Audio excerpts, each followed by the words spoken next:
Chapter 365. Where did my tyrant flower go? Lu Mei realized that she had lost contact with her doll, and her face turned pale with fright. Senior brother Yunjiu, what's going on? Did we get into trouble? Lu Tenu was very uneasy when she thought of the words, "Stop, just now." We'll talk about this later. Let's find your overlord flower doll first. Normally, Yunjiu would have ridiculed the name of the doll, but now there were more important matters to attend to. But I can't feel its existence anymore. Ever since Lu Mei had swallowed the incantation source, not only could she locate the traces of the demonic sect Old Freak, but her divine sense had also grown a lot. She was unable to find the Overlord flower doll, so it was very likely that it had been destroyed. Don't worry, even if you can't find it, someone else can. Yunjiu looked at Zishang, who was hiding beside him, and asked, "Where did you see the puppet go?" Zishang lazily pointed in a direction. "Since you saw it, why didn't you stop it?" A corpse puppet that ran too fast was not Zishang's match. "I don't want to catch it." Zishang shrugged. He had no interest in catching the stupid thing. Yunjiu was speechless. Zishang was getting lazier and lazier. "Senior brother Yunjiu, let's get the doll back first," Lu Mei advised. Now was not the time to argue. Lu Tian'er nodded repeatedly. "Then let's go." Yunjiu didn't dare to delay any longer. He led them all the way to the east. On the way, Lu Tian'er asked, "Senior brother Yunjiu, did we do something wrong? The twin cores have just fused. You have to familiarize yourselves with each other before you can work together. Otherwise, you will lose control," Yunjiu said. "When we get the Overlord flower back, we will definitely cultivate properly." Lu Mei also understood such a simple logic. It was just that she was blinded by happiness. "There's a situation 100 steps ahead," Zishang reminded. Yunjiu slowed down and saw a handsome black-robed man standing under a large tree from afar. His left hand was holding the puppet corpse and his right hand was holding the twin cores, looking at them in the sunlight. The Lu sisters saw their corpses being destroyed and instantly lost all reason. 2 earthen yellow bone spikes shot out from the ground towards the man. Yunjiu also summoned his 4 black bone spurs and rushed forward to provide cover. All of this happened in the blink of an eye. Logically speaking, the man should have been caught off guard. However, he easily turned around and a pitch-black dagger appeared behind him, blocking the two's attacks. He was actually a Foundation establishment cultivator. "You are disciples of the corpse sect. After seeing this puppet, the corpse is yours." The man carefully looked at the Lu sisters and Yunjiu. Then he pointed at Yunjiu and shouted in surprise, "If I'm not wrong, you're the lucky person from the corpse sect who obtained a 1,000-year living corpse. You're called Yunjiu, right?" Yunjiu narrowed his eyes. "I didn't expect myself to be so famous." "Of course. After all, you look too special. I recognized you at first glance." The man spread out his hands exaggeratedly and said, "Your great achievements in the corpse sect have already spread throughout the evil sects and demon sections. Especially your 1,000-year living corpse challenging 3 great elders alone. I admire it greatly. I don't know if this one has the honor of seeing the legendary 1,000-year living corpse." The man asked with a smile. "I'm afraid you won't be able to return alive." Yunjiu looked at Zishang, wanting him to make a move. However, Zishang shook his head and said, "This isn't a normal person. Killing him will be very troublesome." Yunjiu finally noticed that Wanli Mingxian seemed to be laughing like he wasn't on guard. However, he was still maintaining a safe distance from them. She took a closer look and discovered that although the black clothes Wanli Mingxian was wearing looked ordinary, they were all made of high-grade 3rd-grade ice silk, and the runes were even secretly embroidered. Not only did it have a strong defense, but it also had the ability to conceal one's aura. The black earring on his left ear was made from meditation wood. It could calm one's mind and drive away evil energy. There was also the wrist guard, belt, shoes, and pendant. All of them were high-grade magic tools. He was clearly a nouveau riche. To be able to dress in such a low-key and luxurious manner, he definitely wasn't a normal inner sect disciple. No wonder Zishang said killing him would cause endless trouble. Then forget about it. The man continued to smile and said, Junior brother Yunjiu doesn't need to be so nervous. I don't have any evil intentions towards you. That's right, I'm called Wanli Mingxian. I'm an inner sect disciple of the Black Fiend sect. My sect has a good relationship with your Yin Corpse sect. If you don't mind, I'll call you Junior brother. Black Fiend sect. Yun Jioga remembered that Yi Rui had been taken away by the Black Fiend sect. He didn't know what the current situation was. Senior brother Yun Jiu, this fellow stole our Yin corpse. We can't let him go so easily. The Lu sisters anxiously shouted. This girl misunderstood. It was this Yin corpse puppet that suddenly attacked me. That's why I caught it. Wanli Mingxuan's handsome face revealed an expression of being wronged. A grown man acting like this didn't seem strange at all. You can't just destroy it like this. Lu Mei Er loved the Overlord flower like it was her child. Her child being killed naturally made her hate him to the bone. I didn't destroy it, I just felt that its core was very special, so I took it out to take a look. Wanli Mingxian said this as he placed the two cores back into the Yin corpse puppet's open head. His movements were very nimble and one could tell with a single glance that he was an expert. Lu Mei Er made a hand seal and the Yin corpse puppet seemed to come back to life as the demon eye appeared on its face. Yeah, there's actually a demon eye. Where did you get this core? Introduce it to me, alright? Wanli Mingxian excitedly shouted. We got it from hell, you can go look for it there. Lu Mei Er immediately sent a killing order to the Overlord flower, wanting to kill Wanli Mingxian. She never thought that the Overlord flower would not move at all. I'm sorry, I was afraid that it would run around, so I placed a curse on it. Wanli Mingxian smiled as he lifted the Yin corpse puppet's clothes, revealing the forbidden character on its back that was shrouded in black qi. What do you want? Yun Jioga knit his brows. If Wanli Mingxian dared to have ideas about the Yin corpse puppet, he couldn't let him go even if he offended the Black Fiend sect. I don't want anything. Wanli Mingxian innocently said, I've been interested in refining since I was young, so I wanted to meet this refining master. In order to show his sincerity, Wanli Mingxian took off the forbidden character on the Yin corpse puppet and threw it to Yun Jioga. Yun Jioga received it and carefully looked at it. He found that the two cores were undamaged and the Yin corpse puppet did not have any tricks on it, so he gave it back to the Lu sisters. Chapter 366. We found these two cores by accident. We don't know who made them. Yun Jioga wasn't stupid enough to admit she made them. Alright, if you can find more good stuff like this, come find me. We can discuss the price. I still have things to do, so I'll be leaving first. Mingxian sent a message glyph to Yun Jioga, then waved his hand and left. Senior brother Yun Jiu, you're letting him go just like that? Lu Mei Er looked at Mingxuan's back unwillingly. She really wanted to stab him. Anyone who broke their secret deserved to die. What if he goes back and blabbers? Lu Tian clenched the bone spear in her hand. Since senior brother Yun Jiu didn't want to fight, they could secretly catch up to him and kill him. This Mingxian is not a normal person. If you see him in the future, you better turn around and leave. Yun Jioga saw the Lu sisters' faces and told them about Mingxuan's luxurious life. When the Lu sisters heard Mingxuan's body was full of treasures, they showed a pitiful expression. If they could rob a fat sheep like this, they'd be rich. An important character like him would have a divine sense seal placed on him by his elders. It can send back information about his situation before his death. If you don't want to face endless pursuit, you should dispel any thoughts that you shouldn't have, Yun Jioga warned. Senior brother Yun Jiu, don't worry, we're just thinking about it. We won't do anything stupid. Lu Tian stuck out her tongue and finally gave up. Take this paper crane and the shield. After you get used to using the Overlord flower, go to the middle state and see what's going on. We'll meet up there. Yun Jioga still had to go back to Thunder Country, so it wasn't convenient for him to travel with the Lu sisters. Okay, we'll leave as soon as possible. The Lu sisters knew Yun Jioga was in a difficult situation at the Yin Corpse sect, so they decided to go to the middle state as soon as possible to avoid wasting her time. Don't rush, safety first. Yun Jioga reminded.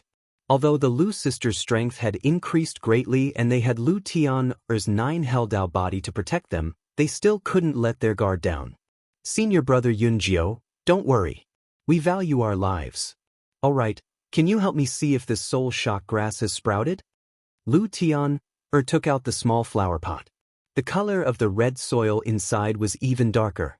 Other than the frightened human face, the soul shock grass also had a little neck. How did you use it so fast? Yun Jioga looked up at Lu Tian. If this continued, her netherworld Dao physique would soon be transferred to the soul-shocking grass. Just 2 or 3 times. Lu Tiana couldn't wait to get rid of her damned physique as soon as possible, so she used it unscrupulously. Although this flower pot can be used 98 more times, you should take it easy. Yun Jioga reminded. Don't worry, senior brother. I know what I'm doing. Lu Tiana put away the small flower pot with a nonchalant expression. It is getting late. I will be heading back first. You fellows should not stay in that cave anymore. Find a safer place. Yun Jioga was worried that Wanli Mingxian would come looking for them. Yes. The Lu sisters were very experienced in escaping. They had no less than 5 or 6 residences, so there was no need for Yun Jioga to worry. After Yun Jioga bid farewell to the 2 sisters, he returned to the Yin Corpse sect and spent a few days preparing before informing Jin Chuan that he was going into seclusion. Although Jin Chuan was still cold and indifferent, he still recorded the words, seclusion, on the disciple register for her. Just like that, Yun Jioga secretly left the Yin Corpse sect and headed towards Thunder Country. 7 days later, at the entrance of Thunder Country's Shangjing City, Yun Jioga covered his corpse-poisoned face and disguised himself as a handsome young master. He waved his fan and walked into the city, heading straight to the entrance of the Yun Mansion. The majestic blackboard was still hanging high above, and the 2 words Yun Mansion shone brightly. Do you plan to swagger in like this to find Mother Qing? Zi Shang stood beside Yun Jioga and asked. I'm not that stupid. Yun Jioga came back this time to take a look. If he had nothing to do, he would secretly leave a letter for Mother Qing before going to find Yu. At this moment, the door of the Yun Mansion creaked. A little over 7 years old, wearing a golden crown and a brocade robe, with a round head and chubby head, walked out from inside with his head held high. Behind him was a large group of servants, and Pearl was among them. She was carrying a heavy food container as she followed behind the group. Her expression was haggard, and her eyebrows were full of worry. She was not as carefree as she was when Yun Jioga was around. She was cute, and she was wearing the green robe of a 3rd-rank servant girl. Walk faster. If you disturb the young master's show, I'll teach you a lesson. A tall and skinny servant girl beside the little fatty turned around and scolded Pearl impatiently. Yes. Pearl nodded and quickened her pace. Such a clumsy person is not fit to serve me. The little fatty pouted unhappily. Young master, please bear with it for now. No matter what, Pearl is a servant left behind by Mother Qing. You can't do anything to her now, but when you have the chance, you must send her far away. The short and fat servant girl advised in a low voice. That Mother Qing is just a servant. She really thinks she's half the owner of the Yun Mansion. She's always pointing fingers at my father. I'll kill her one day. The little fatty's round face flashed with a fierce light. It was obvious that he was not joking. Young master, there's no need to bother with a servant. Just bear with it. The short and fat servant girl coaxed the little fatty into the Yun Mansion's gorgeous carriage. Then she arranged for the other servants to get on. Pearl was scolded by her again. Finally, she was shoved together with a group of rough servant girls. Yun Jioga's face suddenly sank. He never expected to see such a scene. He didn't know where this little fatty came from. He dared to call Mother Qing a servant in the Yun Mansion. He even used her personal servant girl, Pearl, as a lowly servant. How dare he? It seems that someone has taken over the Yun Mansion. Zi Shang looked like he was watching a good show. The human race was interesting. I'd like to see how firmly he can take over. Yun Jioga originally planned to sneak in to find Mother Qing at night, but she couldn't wait any longer. Most of the servants in the Yun Mansion were ordinary people. She directly hid her figure and walked in with Zishang. After not seeing each other for more than 2 years, there were many servants in the Yun mansion. It was crowded, but Yun Jioga didn't recognize many of them. The strangest thing was that the few large courtyards in the backyard all had masters. They were all beautiful women. They considered themselves to be half the owners of the Yun mansion. If she hadn't confirmed that Yu Xuan was dead, she would have thought that he had taken in a few more concubines. Her purple forest park was still empty. It was just that the servants inside had been changed. At this time, there were only 2 little servant girls and a skinny mother sitting in the courtyard. They all looked lazy. The corners of the courtyard were covered in dust and no one cleaned them. Yun Jioga walked into the remote Mother Qing's room. The bed and quilt inside were all ready. It was just that there was a lot of dust. It seemed that no one had lived here for a long time. What happened in the Yun mansion when she wasn't here? Chapter 367. What are you doing? There's so much dust in the yard and no one cleans it. Let's see how you explain this to eldest miss when she comes back. A familiar voice sounded in the yard. Yun Jioga stood outside the window and saw it was Yu Dai. The little girl had grown into a slender and elegant young lady. She wore an old green robe and looked extremely beautiful. She was already at body refinement realm level 9. You're being wronged, Miss Yudi. We clean the yard every day, but we only have so many people. We have to go out and help the people in sprinkling yard from time to time. We really can't take care of it all, the skinny mother complained. That's right, eldest miss hasn't come back in 2 years. Who knows when she'll come back? It's useless even if she comes back. This Yun manor already belongs to eldest young master. The 2 servant girls also muttered. What nonsense are you saying? Yun manor will always belong to our eldest Mississippi. Yu Dai was so angry her face turned red. The 2 servant girls immediately didn't dare to say anything. Miss Yu Dai, why are you showing off in front of us? If you have the ability, go talk to eldest young master. The skinny woman wasn't afraid of Yu Dai. She took out a handkerchief and fanned her face while saying coldly, but I don't think you dare go. Eldest young master has already given you to the Hu clan. You can only stay here for 2 more days. I advise you to mind your own business. Think about how to get a foothold in the Hu clan. That family isn't easy to get along with. Yu Dai's face turned green and white, but she didn't say anything. Instead, she picked up a broom and started cleaning. The skinny woman grabbed a handful of melon seeds and started munching on them. The shell of the melon seeds fell to the ground. Clearly, she wanted to make things difficult for Yu Dai. Yun Jioga's face darkened. She didn't think that in the 2 years she left, Yun Manor would be occupied by a group of outsiders. Moreover, he bullied her people so blatantly as if she was dead. Should we kill these bastards? Zishang suggested out of goodwill when he sensed Yun Jioga's anger.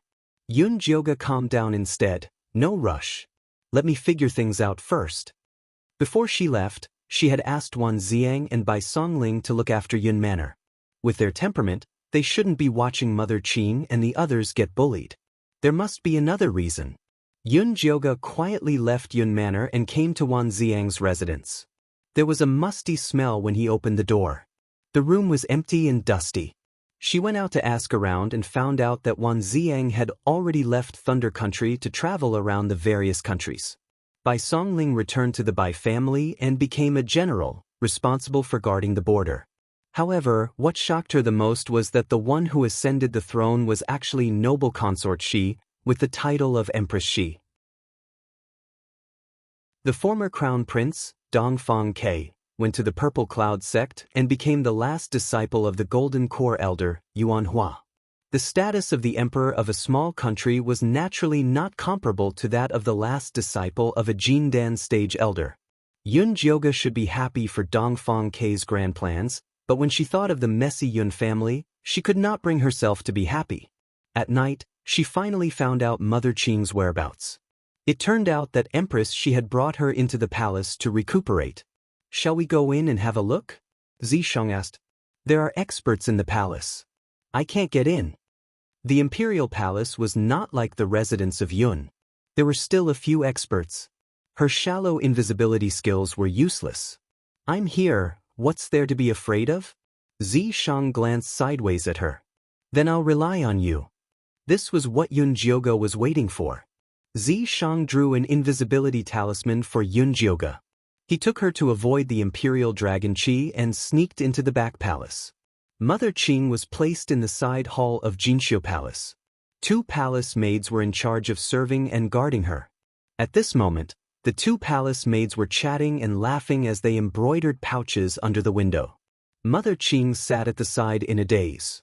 Her complexion looked good, and her clothes were clean. She did not look like she had been mistreated. Yunjioga blew into the room.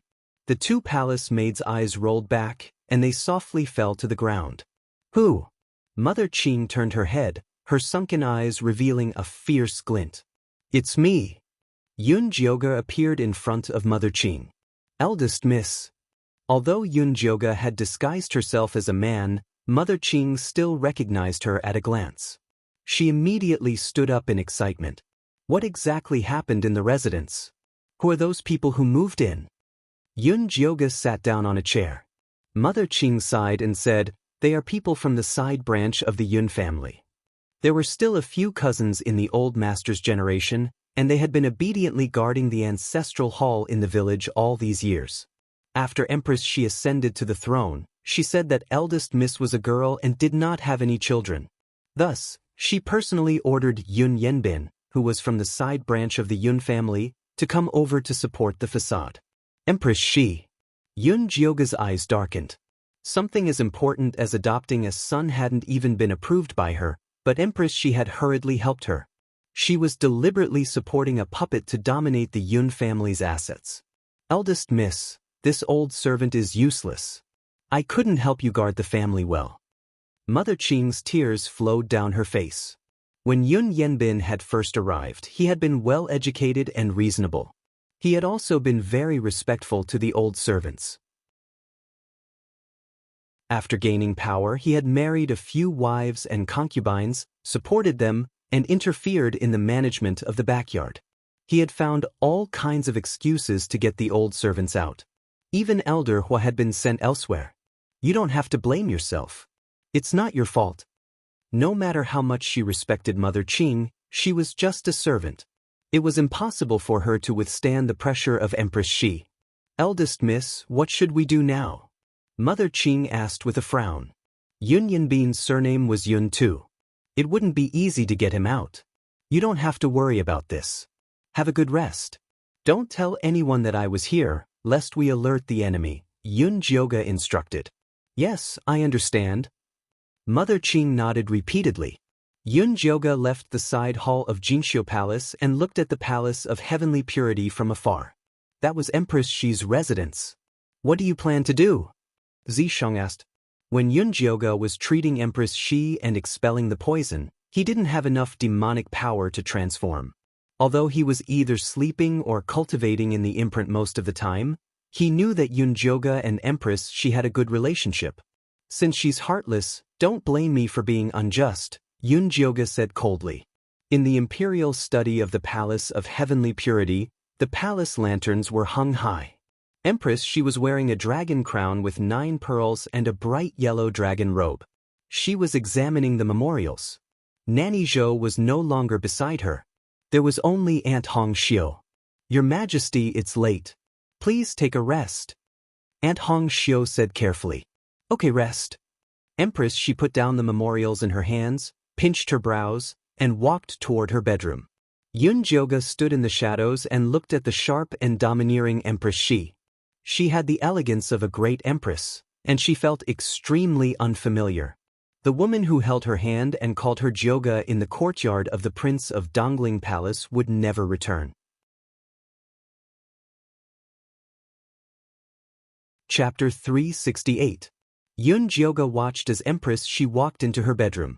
Aren't you going to settle the score with her?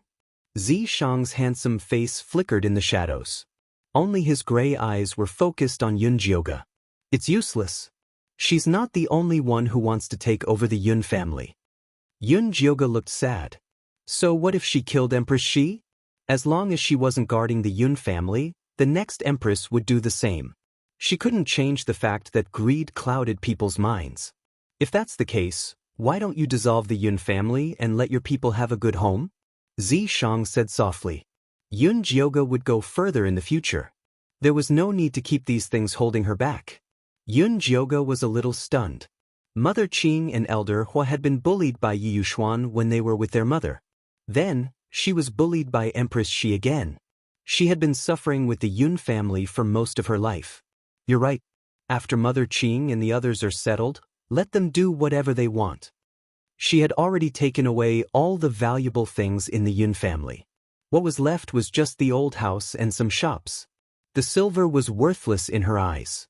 It didn't matter if they were given to the side branches of the Yun family. It's not suitable for you to do this. Why don't you go to Yi Yu? Aren't you going to give Yi Yunji to him? Zishang said patiently. Yun Jioga nodded. You're right. Let's go. After leaving the palace, Yun Jioga and Zishang went to the shadowland of the Yi family. The sky was bright.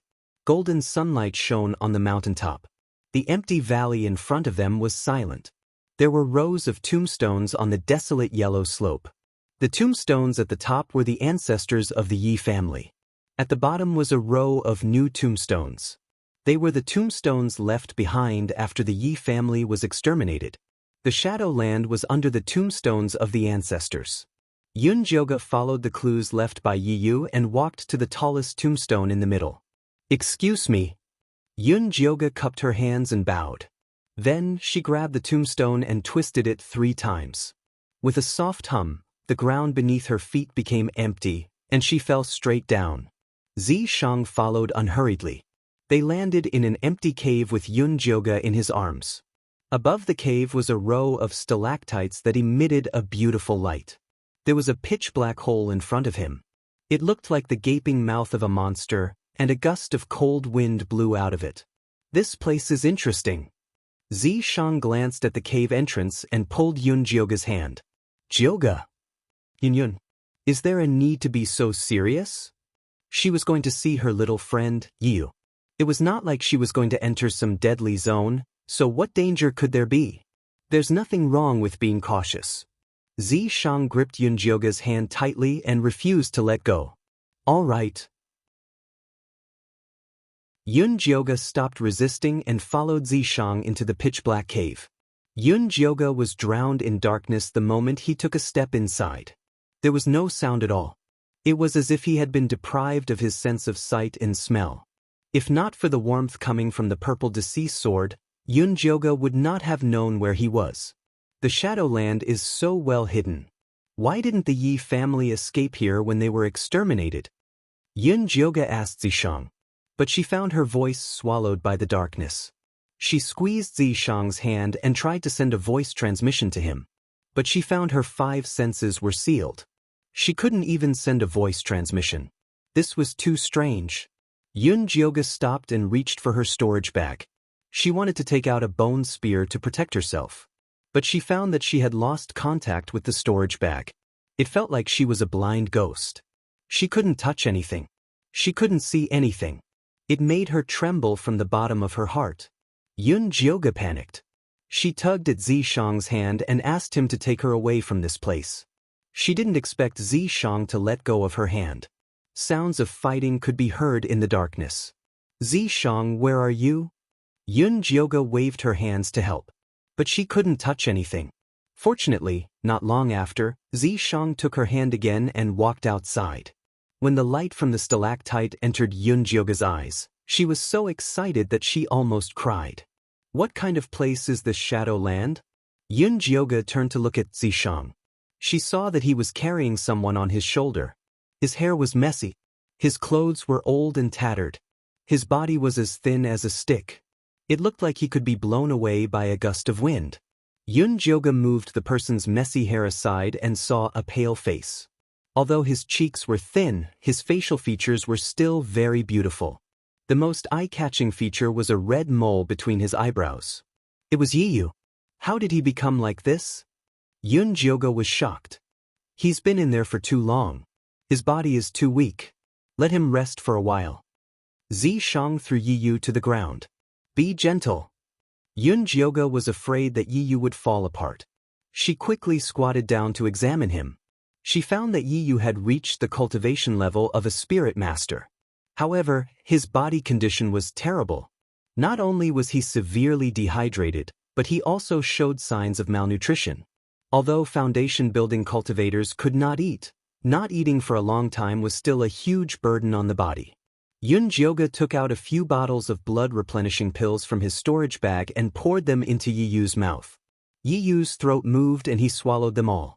However, there were still no signs of him waking up. His body is fine.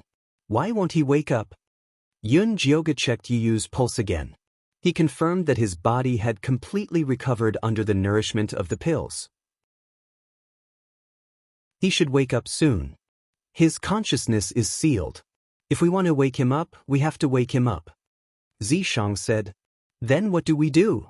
Yun Jioge thought of the dark and gloomy place where all 5 senses were sealed. It was enough to drive a person crazy. Use the blood relationship to wake him up. Zishang's answer was simple and powerful. But Yi Yunji has already become a zombie. She was already dead. Was blood relationship still useful? Yes. Yi Yunji's biggest obsession is to protect her brother. If you take her out, she will naturally know what to do. Zishang said with certainty. All right. Now that things had come to this, they could only try. Yun Jioge released Yi Yunji from the corpse refinement bag. The white-haired and ugly Yi Yunji, dressed in a black dress, stood quietly in front of them. Whether Yi Yu can wake up or not depends on you. Yun Jioge said. Yi Yunji's expression was wooden. Her eyes were empty. There was no reaction. Yun Jioge tried to place Yi Yunji's right hand on Yi Yu's forehead. The seal on Yi Yunji's arm was unlocked. The gray-in spirit chi slowly entered Yi Yu's forehead from her fingers. Yi Yu frowned in his coma. The veins on his temples bulged. He looked like he was in great pain. Yun Jioge was extremely nervous. He asked Zishang, will something happen? What's the rush? Zishang's calm demeanor finally calmed Yun Jioge down. A moment later, a light lullaby suddenly came from Yi Yunji's stomach. The song was melodious, like a mother's soft murmur.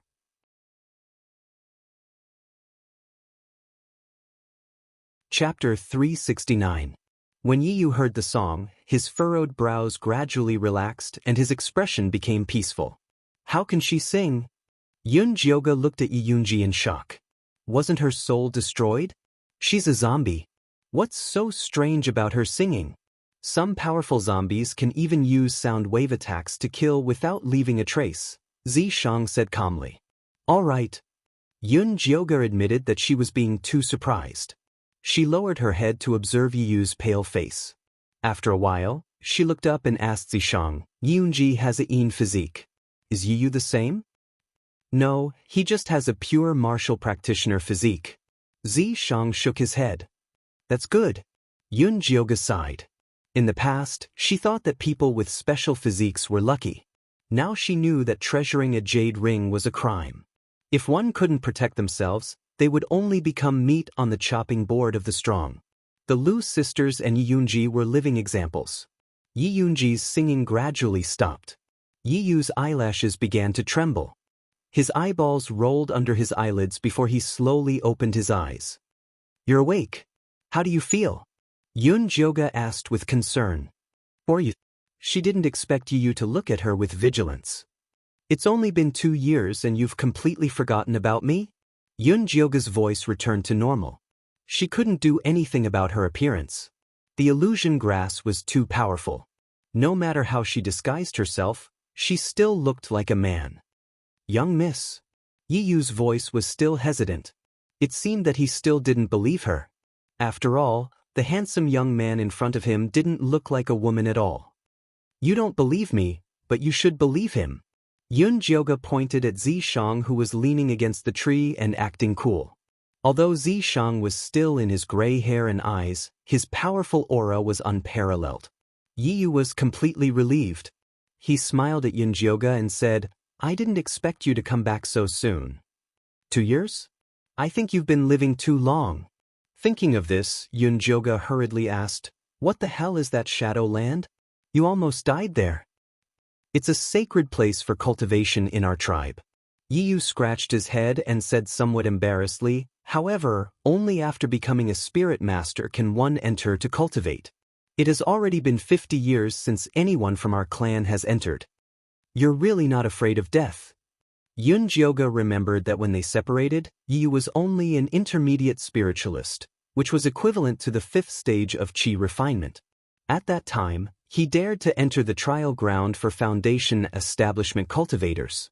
The ignorant are truly fearless. I didn't expect the Shadowlands to be so powerful. Yiyu also felt a little scared. Not long after he entered the Shadowland, he gradually lost his 5 senses and consciousness. In the end, he couldn't even leave and could only hold on inside. It was also his good luck that he managed to hold on until his savior arrived. If Yunjioga had come a year later, he would probably only be able to collect his corpse. No matter how powerful a Foundation establishment cultivator was, it was impossible for him to abstain from eating for 3 years. If there's a next time, I'll see who's going to save you. Yunjioga cursed. Yiyu smiled in embarrassment and changed the topic. No matter what, I'm already a spirit master, so I should be able to go to the Een Corp sect. There's no need to go. Your sister has already passed away and was buried in a sea of flowers. Before she died, she told me to give this Een corpse to you. Yunjioga called over Yi Yunji, who was silently guarding him. A sea of flowers. Yiyu didn't feel the pain and excitement that Yunjioga imagined. He just stared blankly at the ugly Een corpse with a head full of white hair. That's right. Yunjioga carefully looked at Yiyu. Could it be that he discovered something? Just now, I dreamt that my sister came to say goodbye to me. She left very peacefully and told me not to be sad for her and to live a good life. Yiyu revealed a smile. He didn't mind the ugly appearance of the Een corpse in front of him. Instead, he very gently stroked her white hair and said softly, "In the future, I'll call you Xiaoji." Yunjioga let out a sigh of relief and handed him the corpse refining bag. "In the future, treat her well and she will protect you for a lifetime." "Many thanks." Yiyu took the corpse refining bag and put Xiaoji in according to Yunjioga's instructions. "When you're better, help me do something. Help Mother Qin, Jinju, Yudi, and Old Hua." Yunjioga simply explained the current situation. "You want to disband the Yun family?" Yiyu was shocked. "Wherever I am, the Yun family will be there. Now that it only exists in name, it's better to disband it so they don't have to think about it anymore." Yunjioga made her decision. Yi Yuxuan and the others were dead, Yi Rui had left, and her grandfather was still missing. Her grudges in the Thunder Country had already disappeared, so this was it. "All right, I'll definitely help you." Yi Yu solemnly nodded. "You'll be free from now on." The contract she signed with Yi Yu before was now invalid. "I've always been free." Yi Yu smiled. The young miss had never ordered him to do anything, so he was indeed very free. "That's good. Live the life you want from now on." Yunjioga replied with a smile.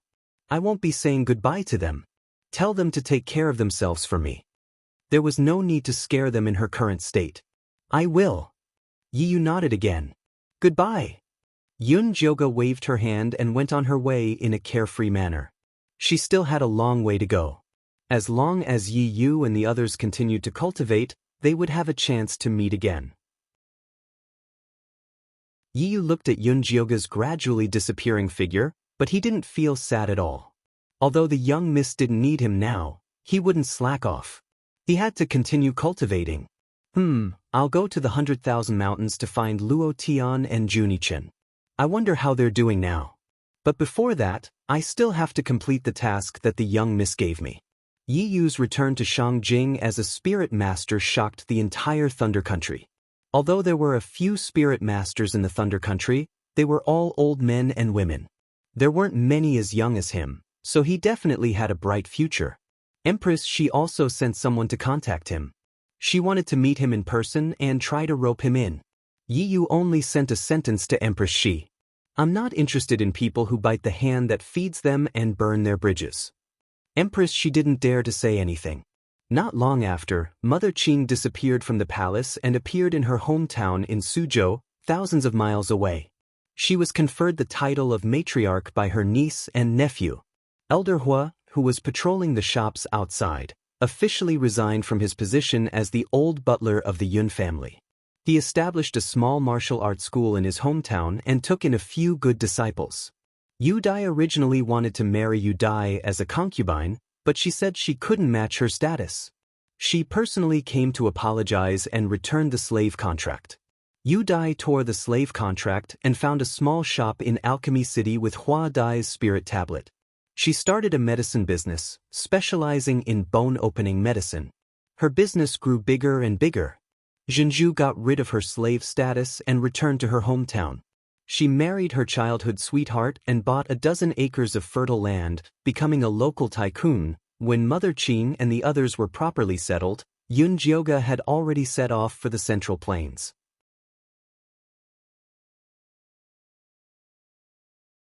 Chapter 370.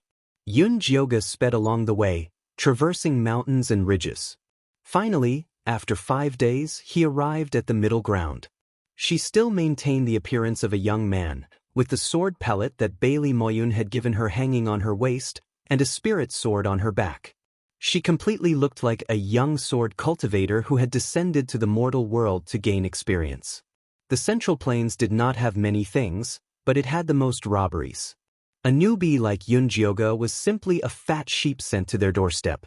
Unfortunately, this little fat sheep had a ferocious shepherd, and all the robbers were killed by Zi Shang. TSK, another pauper. Yun Jioga killed off the 38th robber. After checking the storage pouch, he shook his head in disappointment. "Aren't you satisfied that you picked it up for free?" Zi Shang flicked Yun Jioga's forehead. Yun Jioga rubbed his head indifferently and headed towards the Central State East Pavilion. After she had written to the Lu sisters this morning, they had decided to meet at the Tongfu Inn in the Eastern Square. The East Square room was very majestic and imposing. The gray walls stretched for a few miles, and there were golden core cultivators standing guard on top of the walls. From time to time, their auras would sweep across the entire room, warning those who wanted to cause trouble to be careful. There were also 2 teams of soldiers standing guard at the tall city gate. They were both at the 5th level of Qi Disciple. Regardless of cultivation level, everyone who entered the square had to pay a spirit jade as a fee. Even Foundation establishment cultivators were no exception. Yun Jioga handed over a piece of spirit jade and the city guard let her in. The streets inside were bustling with people coming and going. One of them wore a black cloak, and it was obvious that he was a cultivator from an evil sect.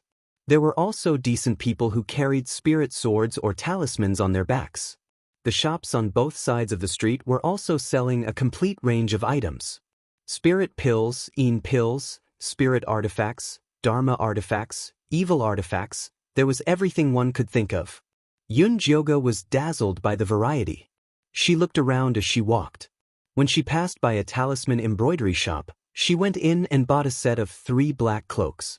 This cloak was embroidered with the talisman markings of Qi restraining, illusion, and spirit concealment. Not only was it able to conceal one's appearance and figure when worn, it was also able to conceal one's true cultivation. 20 spirit stones for one was not cheap. Yun Jioga rolled up her sleeves and haggled for a long time.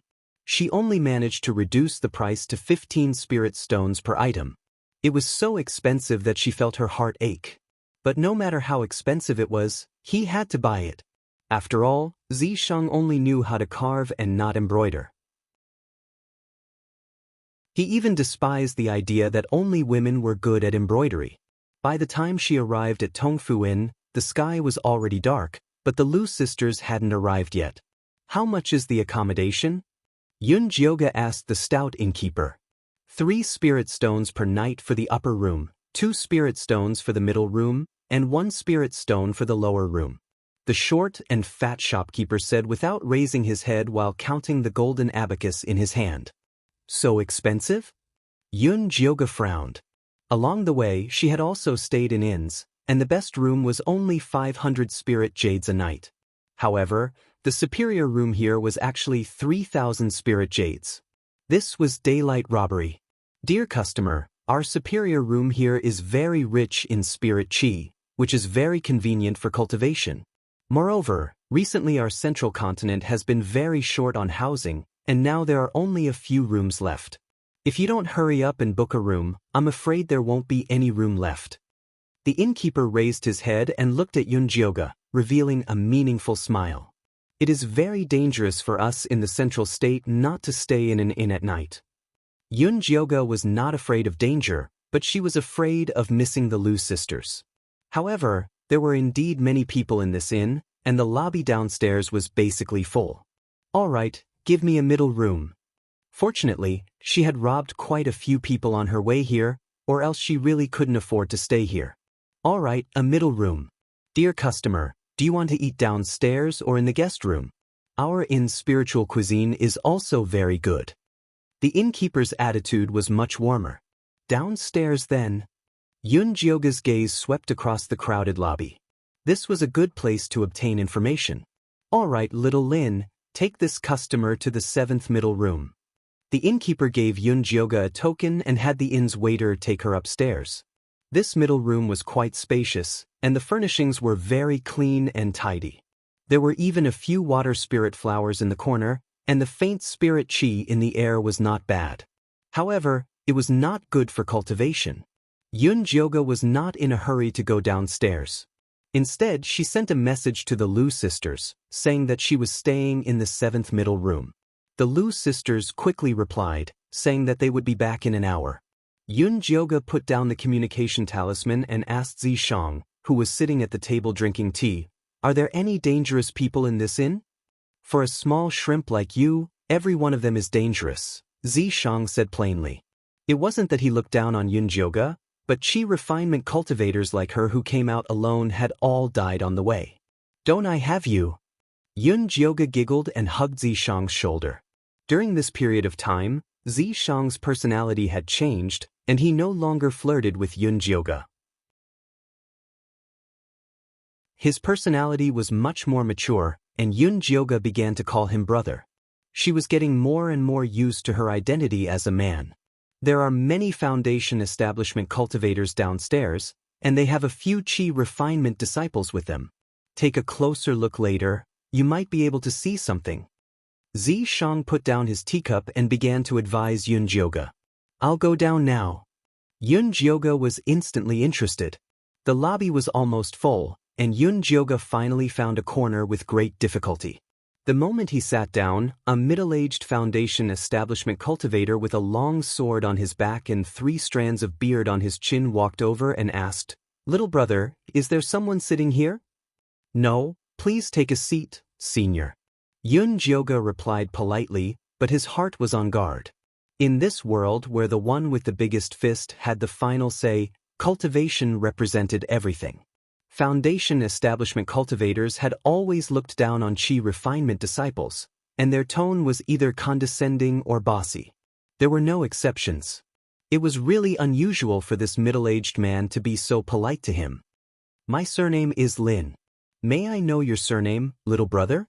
The middle-aged swordsman asked while stroking his beard. "My surname is Yun." Yunjioga replied simply. "Seeing that you have a long sword on your back, I see that you're also a fellow Daoist." The middle-aged swordsman and Yunjioga exchanged a few words, and then pretended to ask casually, "The rent here isn't cheap. It's a bit of a waste for little brother to live alone."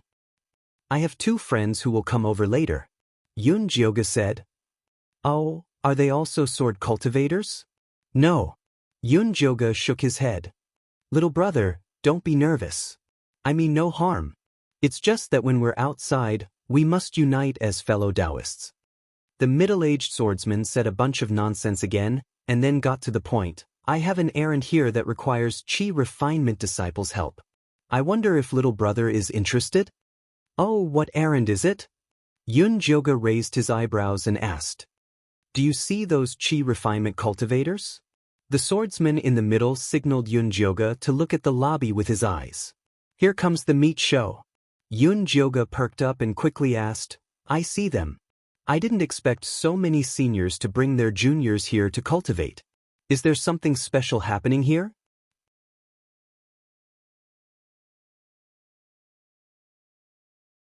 Chapter 371.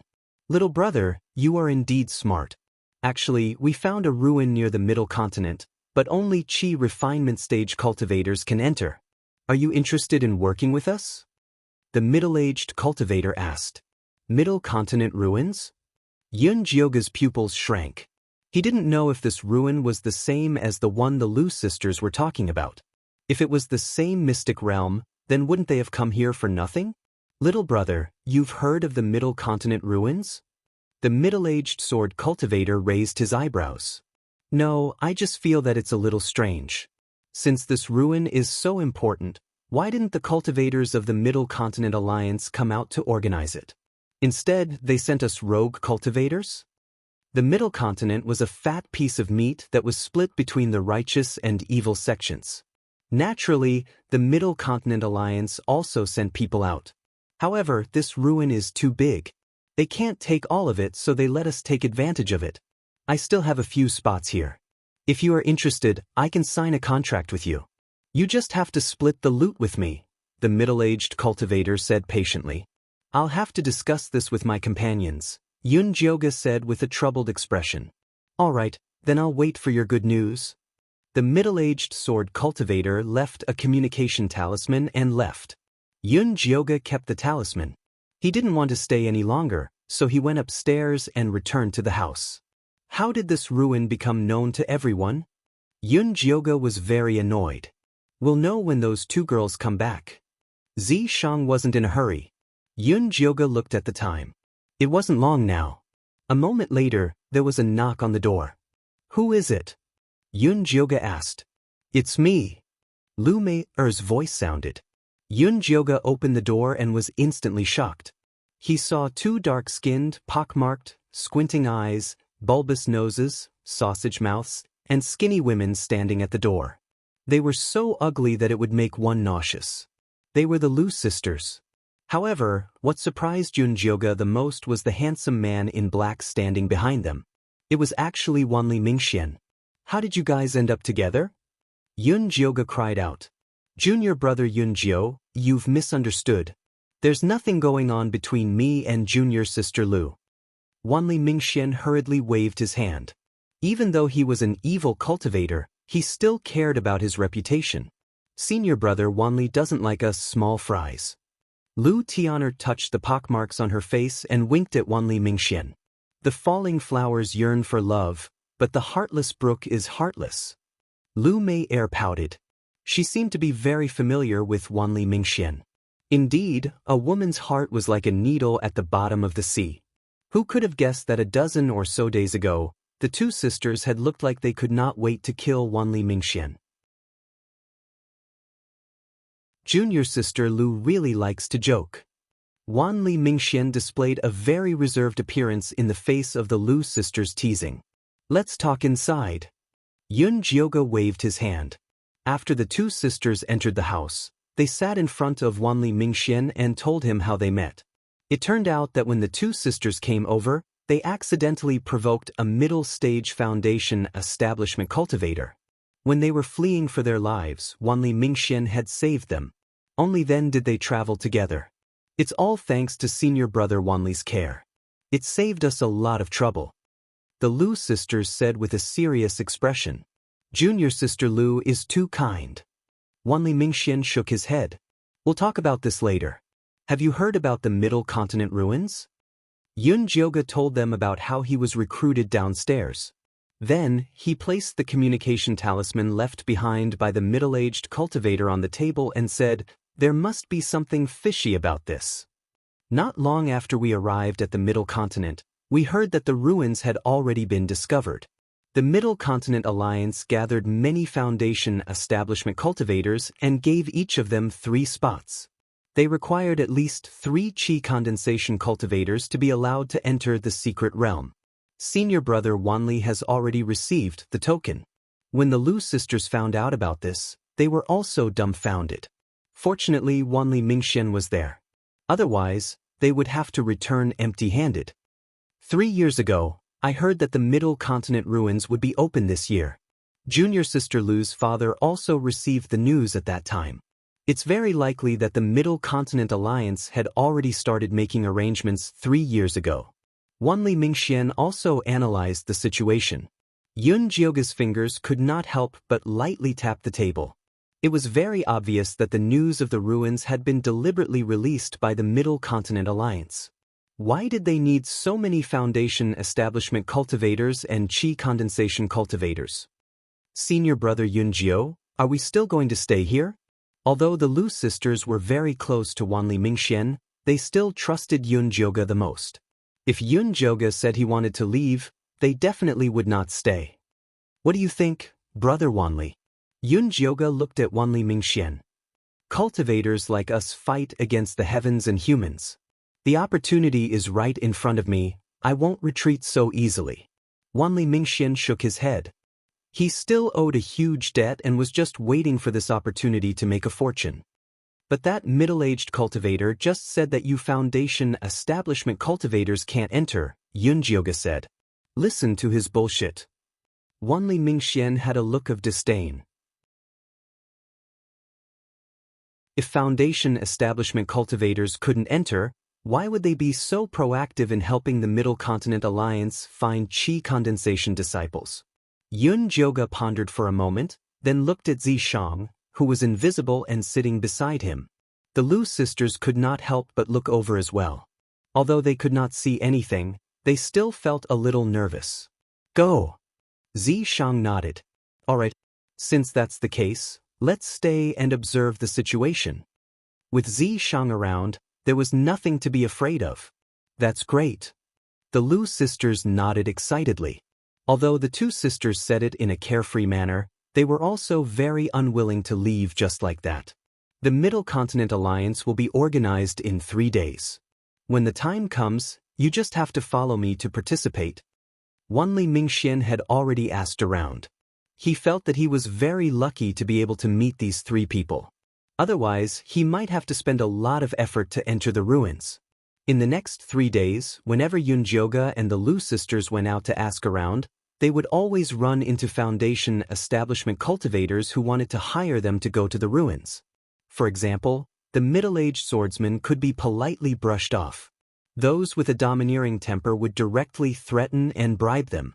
At this time, it was Wanli Mingxian who stood up for them. Fortunately, fighting was prohibited in the workshop. Otherwise, many lives would have been lost. Apart from asking around, the 3 of them also went to the Middle Continent workshop to search for treasures. Many cultivators would set up stalls at the free market in the west of the Middle Continent after robbing or picking up things that they did not want. It was much cheaper than in the Ziyun workshop. Of course, there were always fakes when searching for treasures. However, Yunjioga had extraordinary eyesight, so he could always tell whether a treasure was real or fake. For example, the coral earrings that Lu Mei was holding were said to have been worn by a succubus before. They could increase one's charm ability.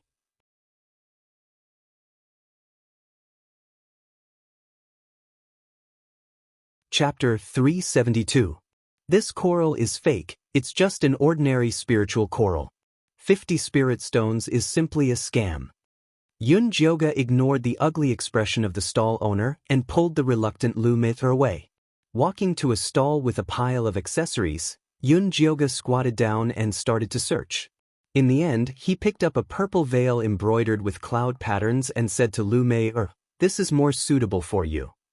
This veil could automatically produce cloud qi. Apart from nourishing the skin, it could also block all kinds of qi from invading. More importantly, it was several times cheaper than earrings. It could be bought for only 50 spirit stones.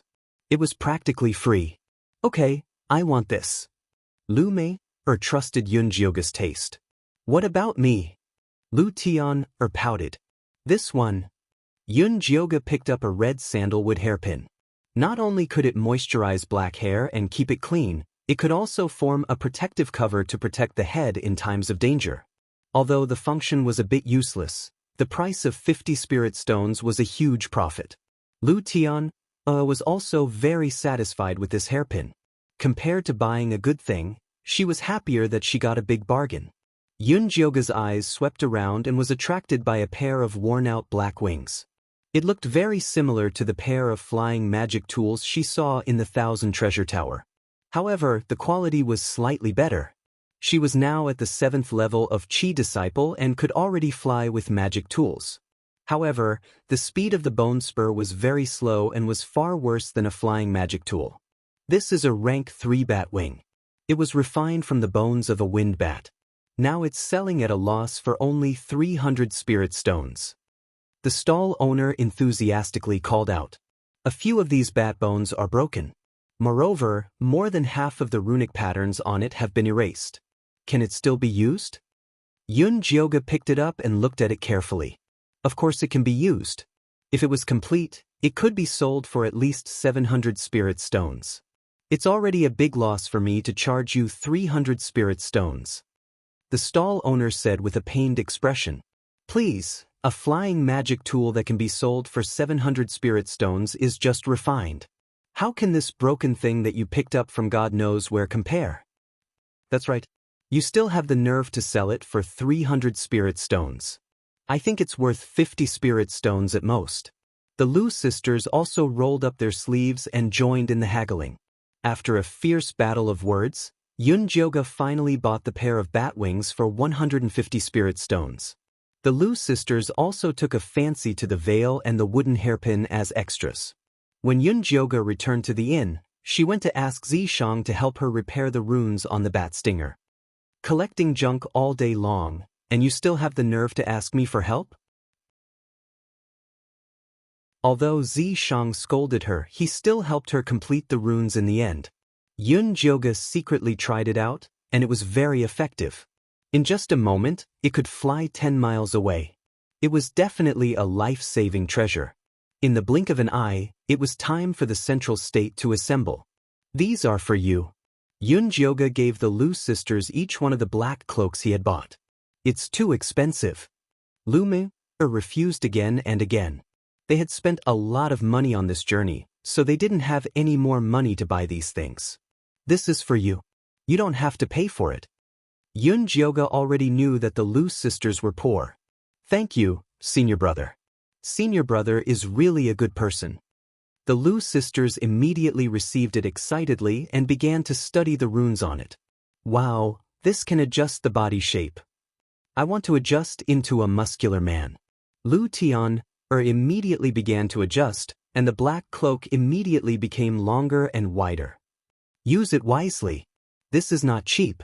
Yun Jioga still couldn't help but say a few words. I originally wanted to buy it at the Myriad Treasure Tower, but that place is too black-hearted. It wasn't easy to get it from a small store. So black-hearted. Then let's not go there in the future. The Lu sisters and Yun Jioga shared a common enemy. The Myriad Treasure Tower's young master touched his nose and hurriedly changed the topic. It's getting late. Let's hurry over. Let's go. Yun Jioga and the Lu sisters put on the cloaks and transformed into 3 muscular men.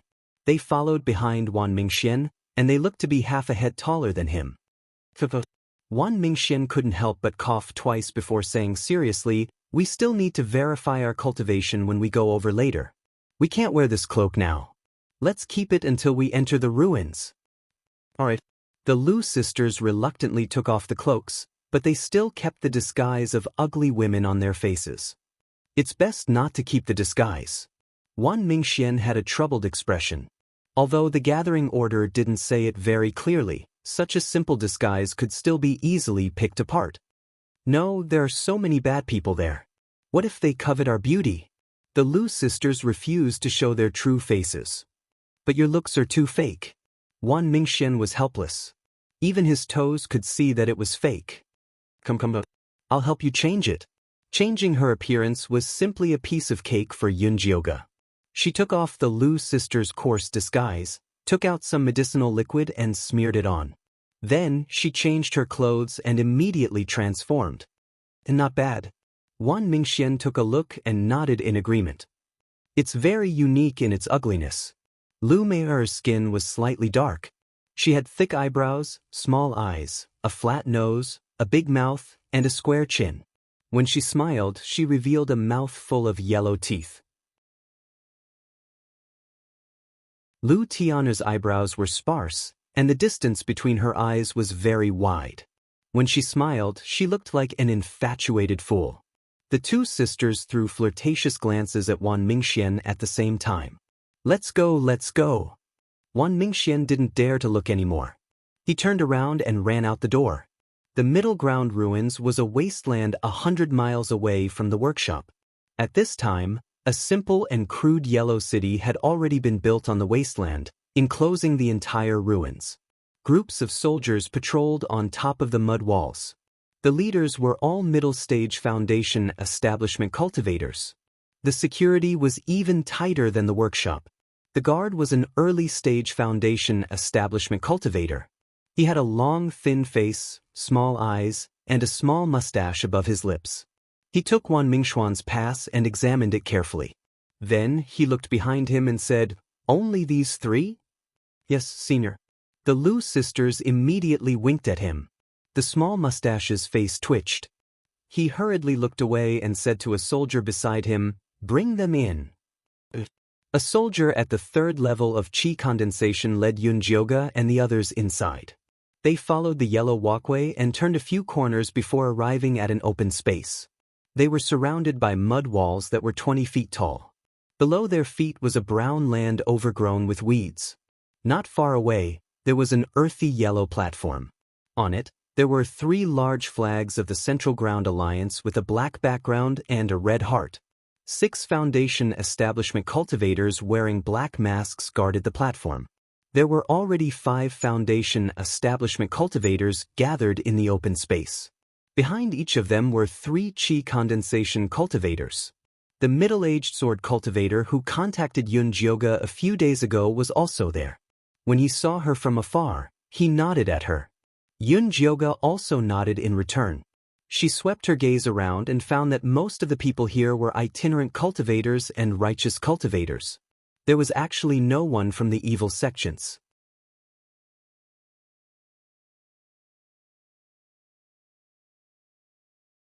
Chapter 373.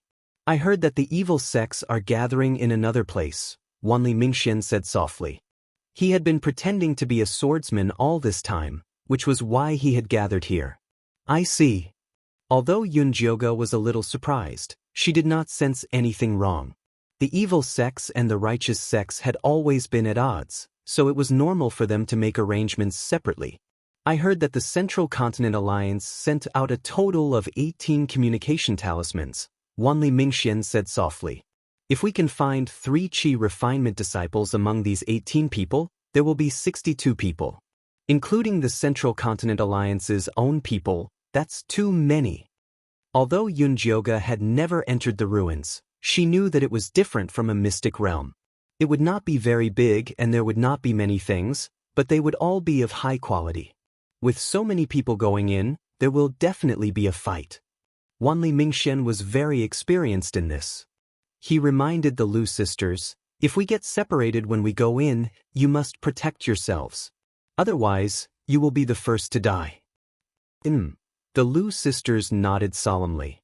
Fortunately, Lu Mei had the Overlord Flower, and Lu Tian had the 9 Yu Dao body. Even if the two of them were unfortunately separated, they would not immediately become cannon fodder. It would not be a problem for them to hide for a while. As for Yunjioga, they did not have to worry. Unless Zishang left on his own, they would not get lost anywhere. At that moment, Zishang was looking at the yellow earth wall around him with a solemn expression. "What's wrong? Is there a problem?" Yunjioga asked. "I'm wondering where the ruins are." Zishang replied. "It should be behind the wall." Yunjioga guessed. Zishang shook his head and asked Yunjioga, "Don't you feel that the circulation of spirit energy here is very slow?" Yunjioga tried and found that it was really as Zishang said. She also scanned the surroundings. The Qi refinement cultivators were all excitedly preparing to enter the ruins and did not find anything strange. "Is there an array formation carved down here?" Yunjioga rubbed the ground with her feet and did not find anything strange. Zishang shook his head and looked at the earthen yellow platform. Yunjioga followed his gaze and saw the few Foundation establishment cultivators looking at the people on the ground with fierce eyes. Noticing Yunjioga's gaze, he immediately glared back at Yunjioga, as if saying, "What are you looking at? Be careful that I don't make things difficult for you." "What's wrong?" the Lu sisters whispered. "I'm fine." Yun Jioge retracted his gaze as if nothing had happened. He began to be vigilant of his surroundings. After the time it takes for a stick of incense to burn, the remaining 3 foundation establishment cultivators brought the qi condensation cultivators over one after another. Everyone was finally here. It's almost time for the ruins to be opened. Foundation establishment cultivators, go ahead and discuss some matters. Qi gathering cultivators, wait here. A man as tall and strong as an iron tower walked onto the platform and said loudly, "I'm going over. You guys be careful." Wang Lin gave a few more instructions before following the cultivators of the Central State Alliance with the other Foundation establishment cultivators. "Come and get your tokens. You'll need them to enter the ruins later." The towering man called the Qi training disciples to gather on the high platform. The Qi condensation cultivators gathered around them. Just as the Lu sisters were about to step forward, they were pulled back by Yun Jioge. "Be careful. There's something wrong here." The Lu sisters instinctively trusted Yun Jioge. They immediately took out bone spikes from their storage pouches and held them in their hands, forming a defensive formation. Yun Jioge stared at the high platform. He noticed that after the Qi training cultivators gathered, the large flags on the high platform began to flutter even though there was no wind. Several rays of light spread along the surrounding mud walls. The air became heavy and moist. The spiritual energy that was already having a hard time circulating became even heavier. "You 3 over there. Hurry up and come over." The towering man pointed at Yun Jioge and the other 2. Yun Jioge took a step back instead. He shouted to the Qi training disciples, "Everyone be careful. There's an ambush on the high platform." The Qi training disciples who were collecting tokens immediately became restless. They cautiously retreated, but were stopped by the Foundation establishment cultivators on the high platform. The towering man's eyes narrowed. A vicious glint shot out from them. In the next moment, he appeared in front of Yun Jioge and the others. With a wave of his right hand, a black hook flew out from his storage pouch towards Yun Jioge's chest. Yun Jioge summoned his 4 bone spikes to block. With a few popping sounds, the 4 bone spikes were instantly destroyed by the small iron hook. Yun Jioge's pupils shrank. His heart was filled with shock. Although her 4 bone spikes were low level, they weren't ordinary. They couldn't even block a single move. This towering cultivator was too strong. "Senior apprentice brother, be careful." The Lu sisters pinched their fingers and the puppet Yin corpse fell to the ground. It opened its mouth and spat out a red light to block the small iron hook. Yin corpse sect. The towering man was stunned when he saw the puppet Yin corpse. He immediately revealed a cruel smile, "Then I can't let you live." His aura instantly soared as he advanced from the early Foundation establishment stage to the middle Foundation establishment stage. The Lu sisters' faces turned white with fear. If he was at the early Foundation establishment stage, they could still fight, but if he was at the middle Foundation establishment stage, he would die without a doubt. Yun Jioge looked at Zishang and saw him looking at the high platform with a serious expression. At some unknown time, the large flag on the high platform flew into the air and turned into a giant black light screen that covered all the Qi training disciples. The light screen was filled with a black and red fog. The Qi training disciples that were touched by the fog let out pitiful cries as they exploded like fireworks and turned into a blood mist. The surrounding tall earthen walls instantly collapsed, revealing the blood-red runes within. Waves of red light spread out like a tide. Yun Jioge was shocked to find that they were already at the center of the ruins. This high platform was using the flesh and blood of the Qi training cultivators to open the exit of the ruins. The earth shook and a palace rose from the center of the earth. The black and red fog completely covered the palace. Without a special token from the Central State Alliance, it was impossible to safely pass through this fog. The towering cultivator was a bit anxious. The ruins had already appeared, and if he couldn't make it in time, it would be a big loss. He had to quickly kill these 3 ants in front of him. He quickly increased his attacks and the iron hook released a life-chasing black chi. Yun Jioge took out his demonic blade and began to fight with the iron hook. The Lu sisters released their small shields and the Overlord flower stood on the side. The three of them worked together to defend, completely blocking the attacks of the small iron hook. The towering cultivator's eyes flashed with a fierce glow as he bit the tip of his tongue and spat out a mouthful of blood at the life-chasing devil hook. The life-chasing devil hook instantly grew to a size of 10 meters and was covered in a thick black chi. It whizzed towards Yun Jioge and the others. Yun Jioge quickly formed a hand seal and condensed the demonic blade into a blood-red long blade. He rushed forward without hesitation. Just as the two of them were about to collide, the small black hook suddenly stopped and fell to the ground. The towering cultivator's eyes bulged with blood. He lowered his head in disbelief and saw a white palm appear on his chest.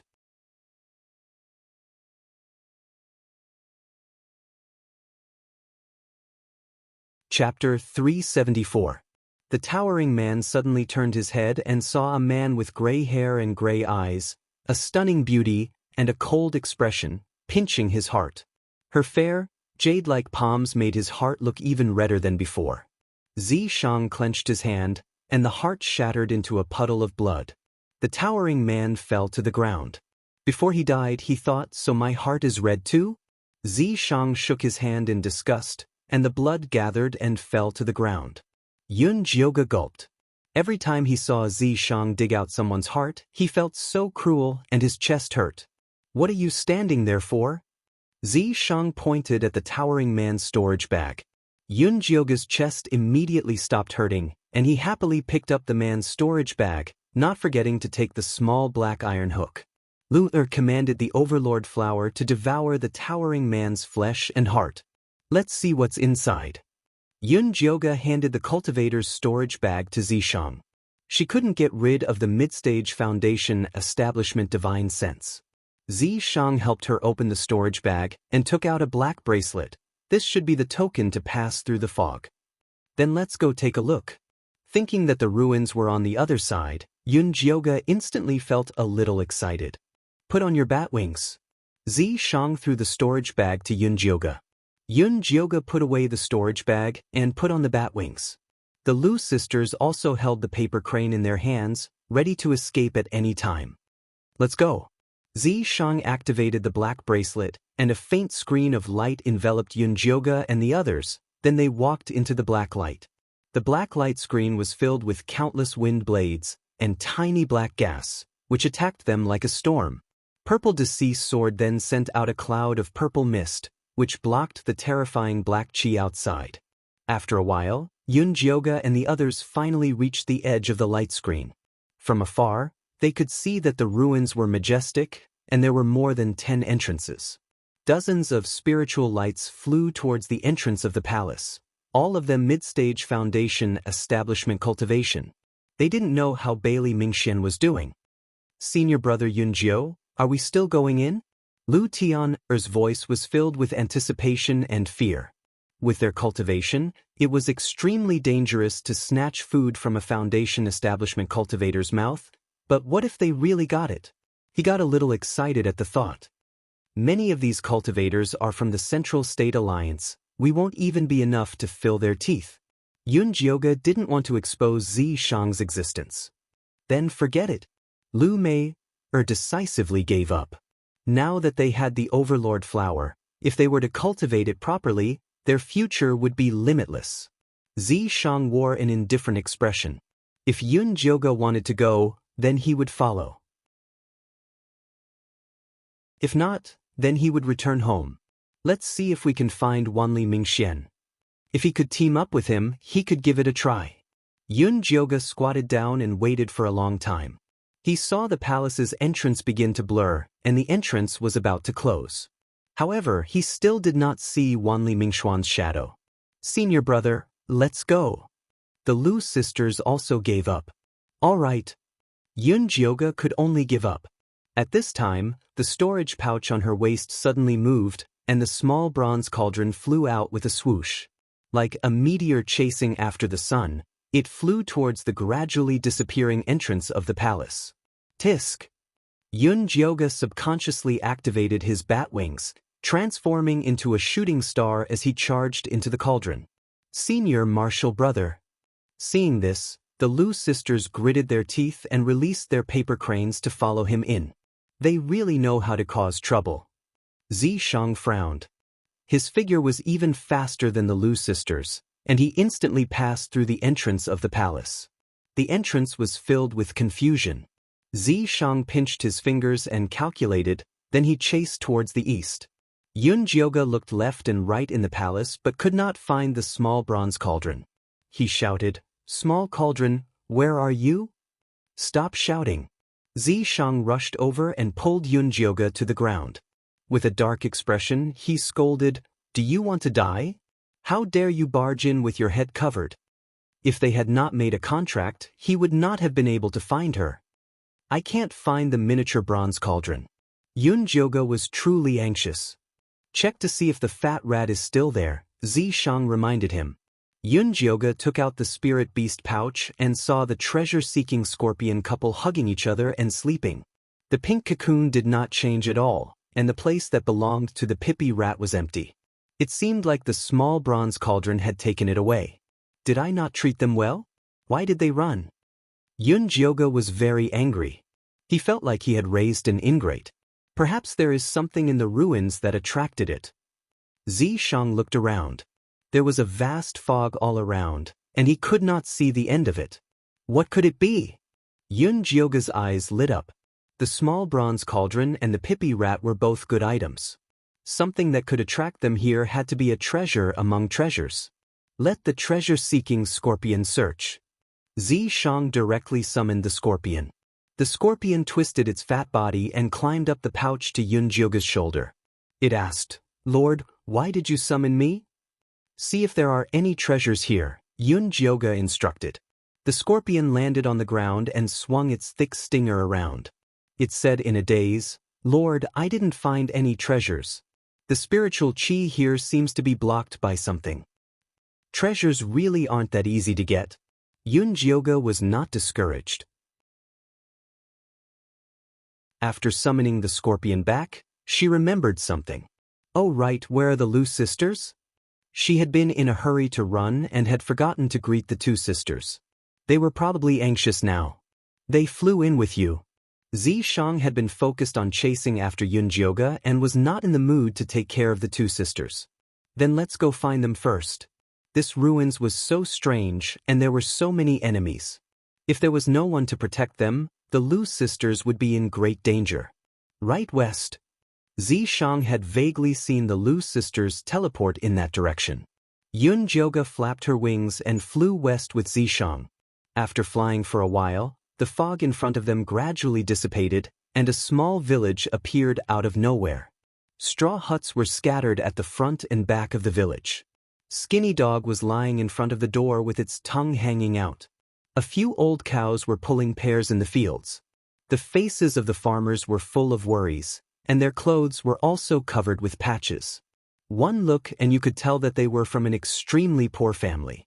The crops in the fields were sparse and dry, indicating that it was not the harvest season this year.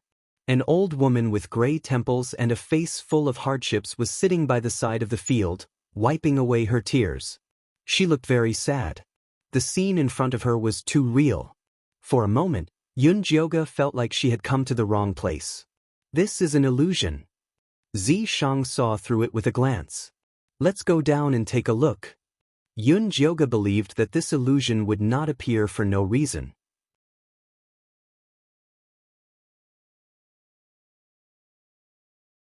Chapter 375.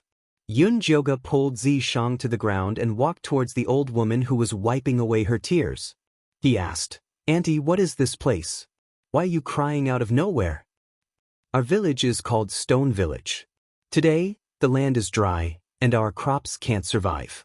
My old man is sick, so I can only sell my daughter to Lu Yuanwei in town to be his second wife. I got 10 taels of silver." "I'm so sorry," the old woman said while crying. "Does Lu Yuanwei not treat your daughter well?" Yun Jioga asked again. "That Lu Yuanwei is not a local. 8 years ago, he brought his 2 newborn sons to Jiushi town. Not long after, he married the daughter of a small family in town. That family's daughter died not long after the wedding. I heard that her corpse was eaten by a wild beast. Half a year later, Lu Yuanwei married a new wife, but she also died not long after. It was said that she fell into the mountains and her corpse disappeared. The people in town said that he was a wife killer and no good family was willing to marry their daughter to him. He went to the poor families in the village to buy their daughters, and married 5 more in a row. All of them died, and their corpses could not be found. My daughter, Lotus, was the 8th. I was afraid that she would also die if she married him. The old woman cried pitifully. Since you know that Lu Yuanwei is not a good person, why did you still marry your daughter to him?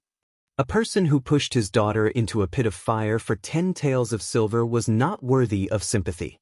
I didn't know it was like this at the time. I only heard about it from the peddler later. I quickly took the remaining 5 taels of silver and wanted to bring my daughter back. I could return the money later, but the 5 taels of silver were stolen by the robbers. Without money, Lu Yuanwei refused to let my daughter go. My daughter resented me and didn't even want to see him. What a sin! The old woman cried even harder. Your daughter didn't want to come back. Could it be that Lu Yuanwei used your life to threaten her? This was a trick that bad people often used. That must be the case. Young master, I see that you are kind. Please save my daughter. The old woman knelt down and was about to beg. Auntie, don't be like this. Please get up. Yun Jioga quickly supported the old woman and comforted her. I will go to town and help you, but I'm afraid that Lotus won't believe us. Do you have a keepsake for us? The old woman tremblingly took out a red headband from her patched pocket and said, This is what Lotus likes to wear before she gets married. She will believe you the moment she sees this. Yun Jioga took the red rope and asked for directions to the town. He comforted the old woman and left her 10 taels of silver for her to treat her husband's illness. Little Gongzi is such a good person. The old lady was so moved that she took out a silver lotus hairpin and said, This is what my daughter gave me when I visited her last time. I don't need it now, so you can go back and give it to her. If she doesn't want to come back and wants to live with Lu Yuanwei, then let her think more about herself and save more money. It's all because I'm useless as a mother. I didn't even prepare a dowry for her. The aunt cried again as she spoke. Don't worry, auntie. I will deliver your message. Yun Jioga took the silver hairpin and left Stone Village, heading towards town. It's just an illusion. You are quite serious. Zishang saw that Yun Jioga looked like he was having a good time. That old woman is really worried about her daughter. As long as the feelings were real, even an illusion was worth helping. Where did you get the 10 taels of silver? Zishang asked. I was afraid that I wouldn't be able to find change for the spiritual jade when I went to Thunder Country, so I prepared it.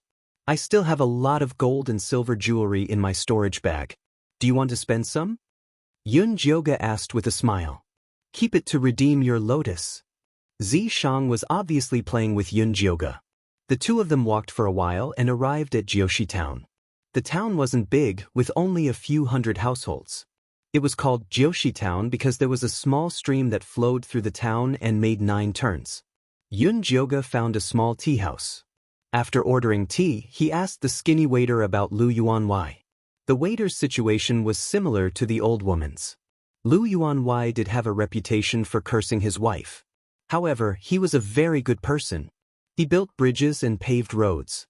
He gave money everywhere. He was a very kind person. Yun Jioga asked about Lu Yuanwei's new wife, Lotus. The skinny waiter said that Lu Yuanwei loved his new wife very much. Not only did he often bring her out for meals, but he also bought the best clothes and jewelry. What's the point of asking them? We can just go and find her. Zishang really didn't blame Yun Jioga for dilly-dallying. Then let's go now. Yun Jioga brought Zishang to Lu Yuanwei's house. Lu Yuanwei was about 40 years old. He had a pale face and a kind face. He looked like a good person. When he found out that Yun Jioga was Lotus' relative, he not only warmly received them, but also called Lotus out. Lotus was beautiful. She wore a brand new lotus-colored satin dress. She was so thin that a gust of wind could blow her away. When she saw the red headband that Yun Jioga brought, she only said a few words. Mother worries too much. I'm living well here. My husband treats me very well too. Please tell her not to worry too much when you go back. Come on, what's so good about being so thin? Yun Jioga believed that Lotus wouldn't have looked so skinny in the past. How could she do farm work without daring? However, when she saw Lu Yuanwai's smiling face, she didn't say much and could only say goodbye. As soon as they left, Yun Jioga asked Zishang, "Did you see anything?" "I saw that this is all an illusion." Zishang looked bored. It seemed like it was all an illusion. What could he find? This illusion is definitely not that simple. Let's go and continue looking for clues. Yun Jioga dragged Zishang around the town. After asking around, they found some clues. First, Lu Yuanwai brought back 2 babies 8 years ago. However, after 8 years, the people in town never saw Lu Yuanwai with the babies. Second, every wife of Lu Yuanwai had nightmares not long after they got married. They said that there was a big monster and 2 small monsters haunting them. The last point made Yun Jioga feel strange. The people in town were all as thin as Lotus. This coincidence was too strange. This Lu Yuanwai is either a mountain spirit or a ghost. Yun Jioga finally came to a conclusion after careful speculation. If we want him to show himself, we have to meet certain conditions. Zishang finally became a little more spirited. Let's go ask Lotus tonight. During the day, Lu Yuanwai was always by Lotus's side. Even if she had something to say, she didn't dare to say it. If she doesn't want to leave, just knock her out and take her away. In the end, Zishang still liked to use violence to solve problems.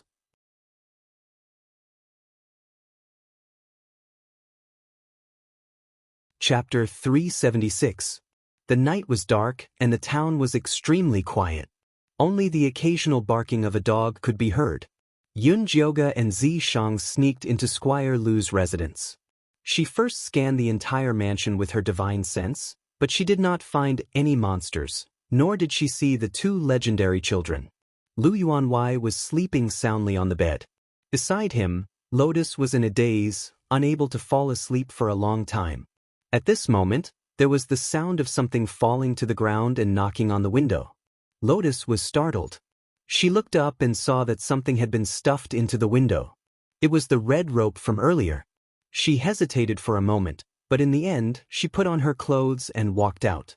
Sure enough, she saw the handsome young man her mother had entrusted to her standing under the tree waiting for her. "Why are you here again?" Lotus lowered her voice. "Auntie asked me to return this to you. She said that she wasn't able to prepare a dowry for you when you got married. She told you to keep it as your own money and think more about yourself. If you miss home, you can go back." Yun Jioga took out the silver lotus hairpin. Lotus looked at the lotus hairpin in a daze. Tears flowed down her thin cheeks. She choked and said, "I thought Mother only wanted money and didn't want me anymore.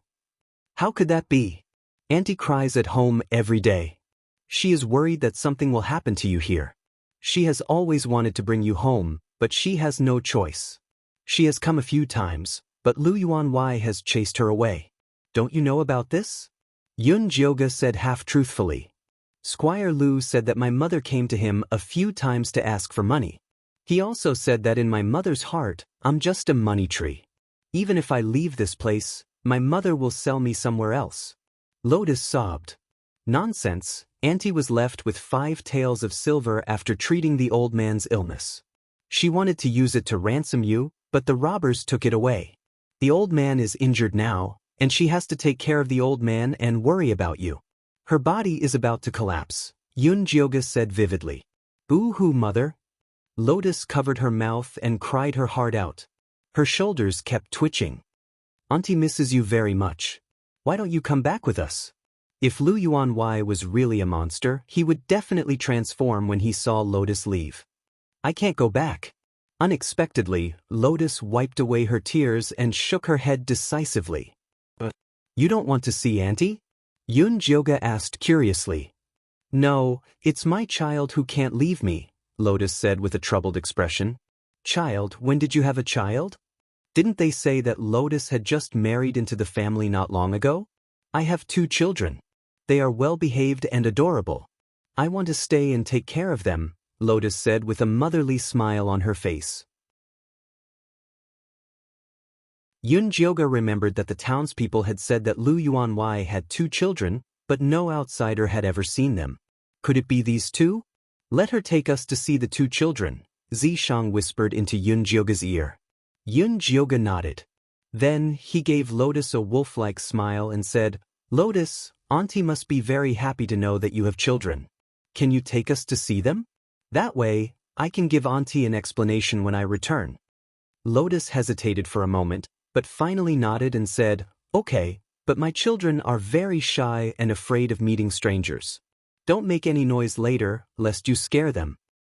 Okay, I promise I won't make a sound. Yunjioga nodded solemnly. Lotus took Yunjioga to a rock garden in a secluded courtyard and went underground through a dark tunnel. Yunjioga quietly followed the Lotus to the ground and saw a black pool of water. Children, mother is here. Lotus had a dreamy expression on her face as she squatted beside the pool and stirred the black water. The ripples spread out as if they had startled some kind of monster. The waves in the water were turbulent, and 2 waves rushed over one after another. Then a big and a small black figure crawled out of the water. Their heads looked a bit like a human's face. They didn't have a nose and were covered in scales. They had blood-red eyes, sharp teeth, a lizard's body, and a long tail. As soon as the 2 monsters came ashore, they pounced at Lotus. They grabbed her arm and bit her, then began to suck her blood. Good child, eat slowly. Don't rush. Lotus had a kind smile on her thin face as she watched the 2 monsters suck her blood. She didn't care about the life force in her body draining away. Yunjioga frowned and couldn't help but shout, Lotus! Her voice wasn't loud, but it was very clear in the quiet and gloomy underground. Lotus was startled. She immediately regained her senses and looked down to see the 2 monsters sucking her blood. She immediately screamed and shook them off. When the 2 monsters realized that their food had woken up, they immediately opened their bloody mouths and pounced at Lotus. Yunjioga immediately took out his evil blade and turned into 5 bloody lights. The big monster was more cunning. It twisted its body and hid behind the small monster. The small monster didn't care and pounced forward.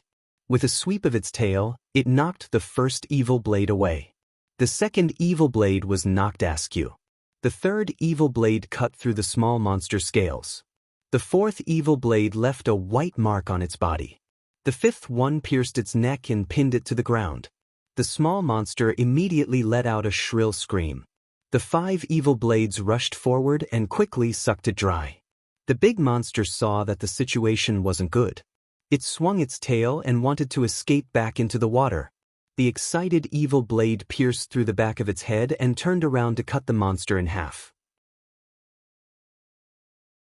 Blood spurted out and was sucked clean by the evil saber. Who killed my child? The black water surged, and a furious roar of shock could be heard. Half of Lu Yunwei's body came out of the water. Seeing the 2 dead monsters, his eyes turned red with hatred. His teeth opened wide as black scales grew from his face to his entire body. In an instant, he turned into a monster as big as the 2 small monsters and pounced at Yunjioga. Yunjioga formed a hand seal. The 5 evil blades turned into streaks of light and stabbed towards Lu Yuanwei. But the scales on his body bounced them off. Lu Yunwei's thick black tail swept towards Yunjioga. The bat wings on Yunjioga's back flapped and he dodged to the side, forming another hand seal to control the evil blades to attack Lu Yuanwei. After a few moves, the water in the pond splashed and the passage collapsed. Lu Yuanwei relied on his tough scales to ignore the evil blades' attacks. Yunjioga relied on his wings to dodge his attacks. On the surface, they seemed to be evenly matched. But Lu Yuanwei was becoming more and more aggressive as he fought. Yunjioga was using up a lot of spirit energy. He was starting to feel a bit weak. Don't fight him head-on, find his weakness. Zishang couldn't stand it anymore and reminded from the side. Yunjioga obviously knew to find his weakness. But even after using the evil blades to test every part of Lu Yuanwei's body, she couldn't find any weak points. If only she could open her spirit eye. Yun Jioge was distracted and accidentally got hit by Lu Yuanwei's tail. She lost her balance and fell to the ground.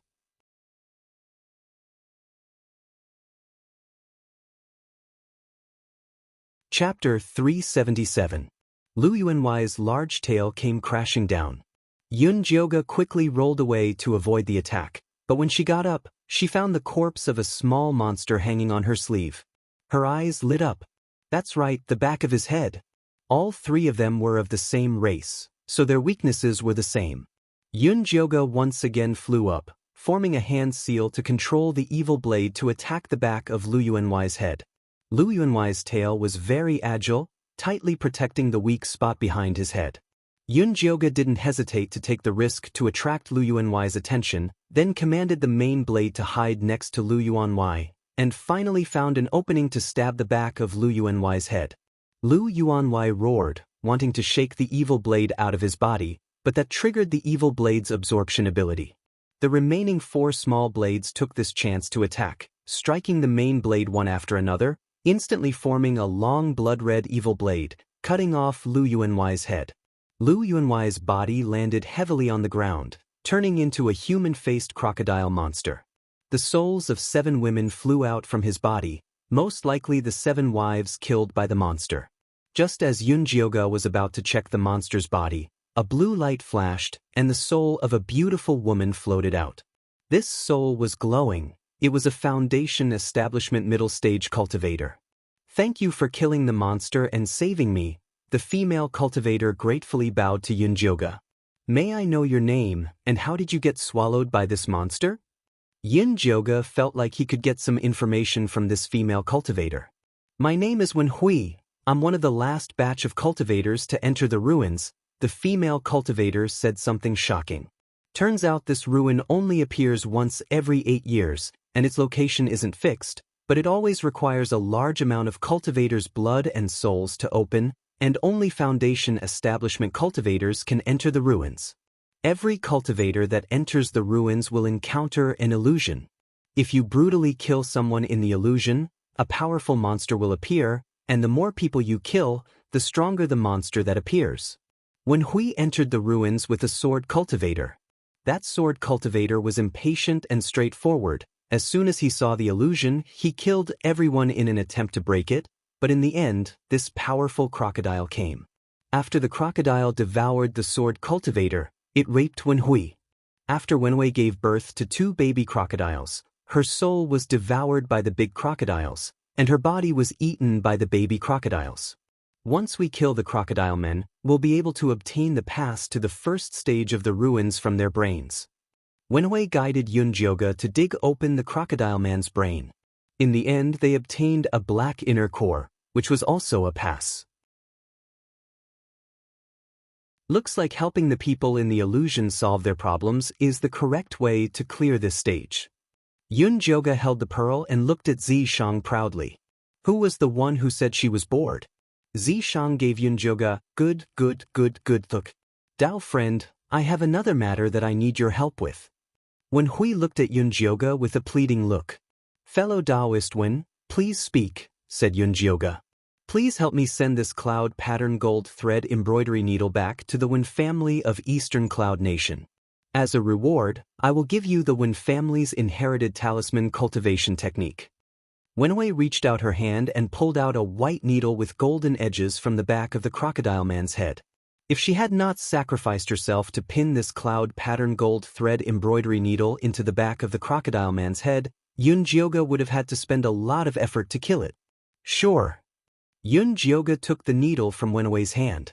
This top-tier 4th-tier magic tool was a rare treasure, but it was not enough to make her forget her morals for the sake of profit. "Thank you." Wen Hui smiled. After shooting a ball of light at Yun Jioge, her soul disappeared without a trace. Yun Jioge's mind was filled with notes on talisman embroidery. Although it was not very advanced, the basic content was very detailed. It was most suitable for a novice like Yun Jioge. "I will leave my clothes to you from now on." Zishang was very supportive of Yun Jioge learning talisman embroidery. "No problem, leave it to me." Yun Jioge suddenly felt like he was valued by Zishang. "Ah, monster. At this moment, Lotus, who was lying in the corner, opened her eyes and screamed in fear. Just now, Xianxia had cast a protective barrier on her, so she was not affected by the battle. "It's okay, I've already killed the monster." Yunjioge explained what happened and even summoned the souls of the 7 women. When Lotus saw them, she immediately fainted. Yunjioge scratched her face awkwardly. It seemed like she had messed up. In the end, Xianxia sealed Lotus's memory and sent her home with Yunjioge to reunite with her. Next, Yunjioge placed a batch of antidote pills at the source of the stream. The crocodile man had poisoned the water nearby. The humans who drank the water would be bewitched by him and willingly give their blood to him. If the poison was not removed, these people would become weaker and die soon. After Yunjioge settled everything and confirmed that the people of the town were fine, she prepared to leave. Unexpectedly, as soon as she left the town, the crocodile man's black inner core shot up into the sky. After a flash of light, the illusion of the town disappeared, and a huge maze appeared in front of her. Did the owner of the ruins create this illusion to find a kind person? Yunjioge was confused. To be honest, if she was not in this godforsaken place, she would not be in the mood to pay attention to this illusion. Good people don't live long. He probably wants to treat us differently. After all, people who use such a stupid method usually don't have high cultivation. Xianxia's words were straight to the point. All right. Yunjioge had to admit it. The reason why she spent so much time on the illusion was because her cultivation was too low. She could not be impulsive and could only choose the safe method. The two of them walked forward for an hour and finally reached the entrance of the maze. The entrance of the maze was 3 feet high and the roof was a huge, handsome devil statue. This devil had curved horns like a sheep and black hair that was curled like seaweed. Its long and narrow eyes were pitch black. Its sexy lips were tightly pursed and its expression was very cold.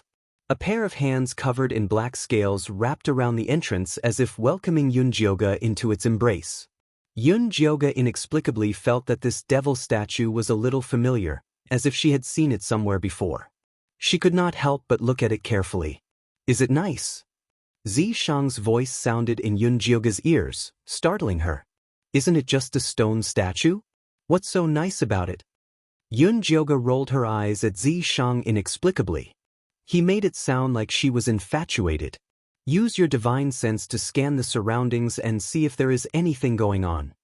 Xianxia saw that Yunjioge really did not care about the stone statue and quickly returned to normal. "Oh!" Yunjioge obediently released her divine sense to scan the surroundings. After confirming that there was no danger, she carefully walked into the entrance. Xianxia walked behind her and was about to enter the entrance when he suddenly looked up. He saw the eyes of the devil statue flickering with red light. Its sexy lips curled up into a demonic smile. Its eyes looked greedily and longingly at Yunjioge's back. Xianxia's eyes flashed with a dangerous light. With a flick of his finger, 2 purple lights shot through the devil statue's eyes. The devil statue immediately dimmed. Its mouth was tightly pursed and it returned to its cold appearance.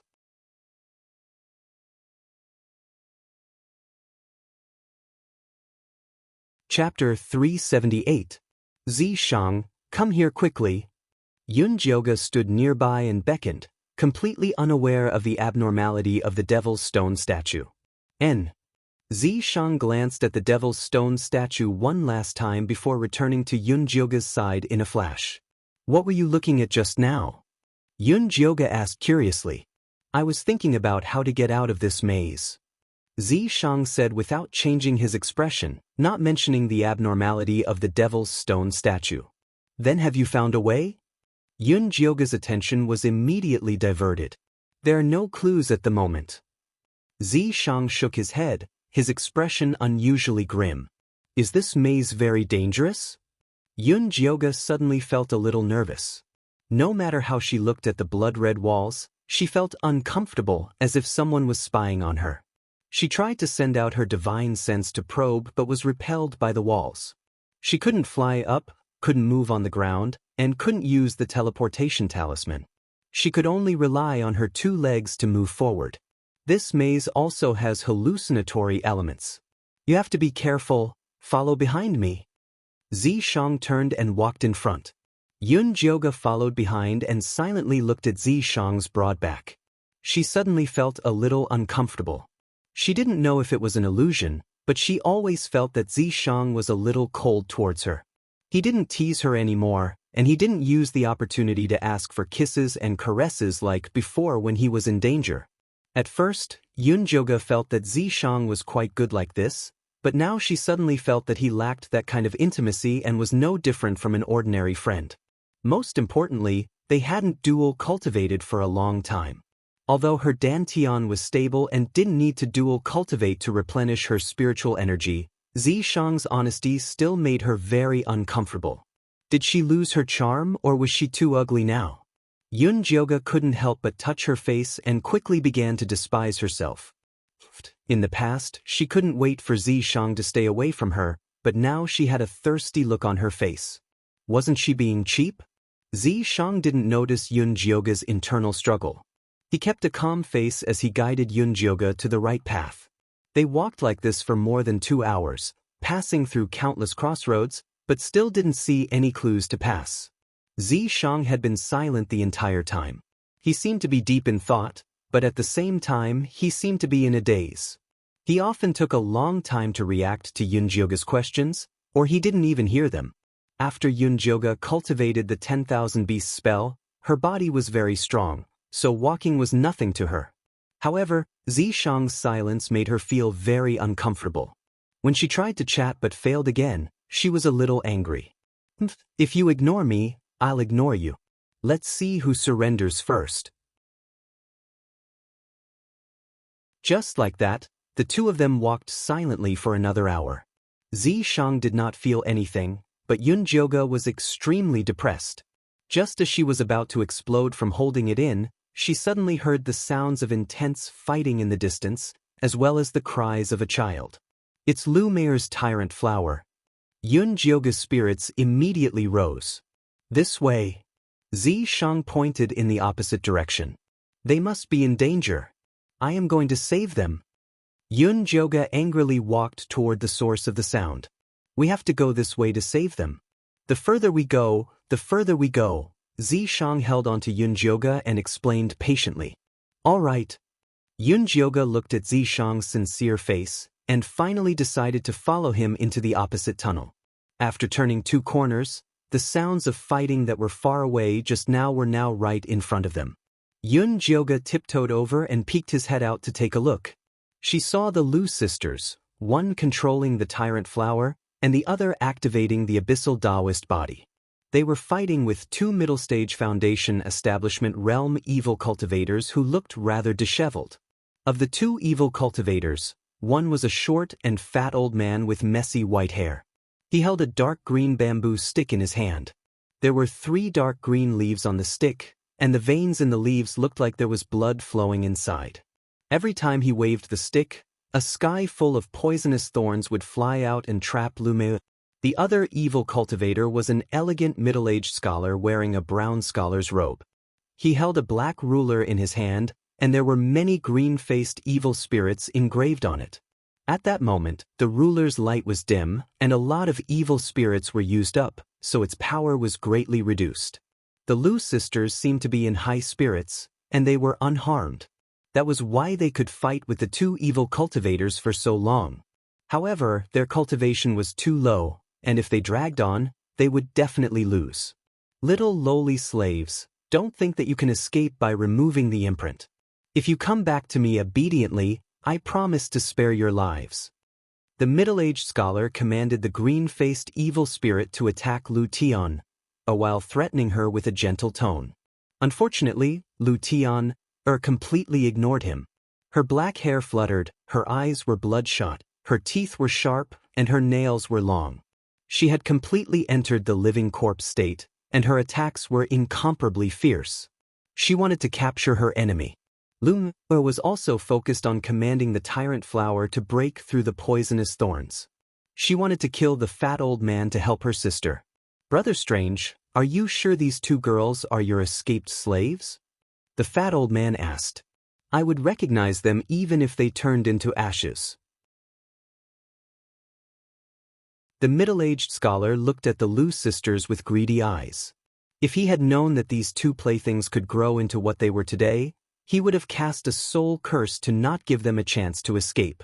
These two girls are not bad. I'll give you a rank 4-3 nether bone transformation vine. How about it? The fat old man showed a greedy expression, and he was very satisfied with the Lu sisters. Only one, but let's take them down first.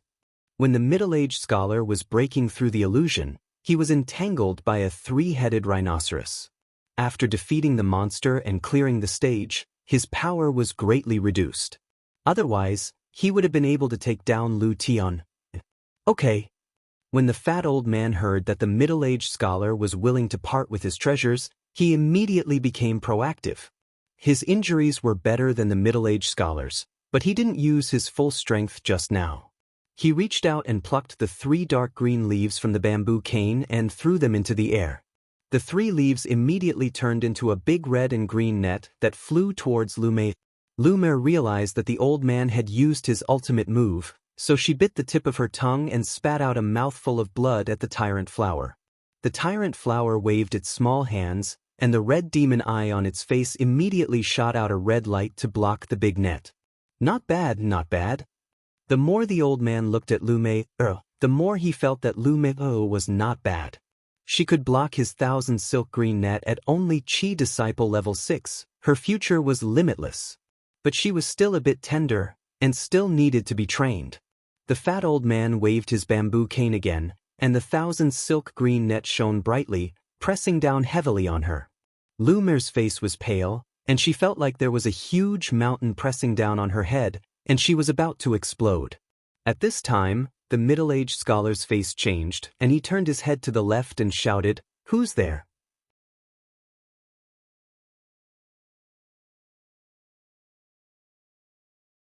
Chapter 379.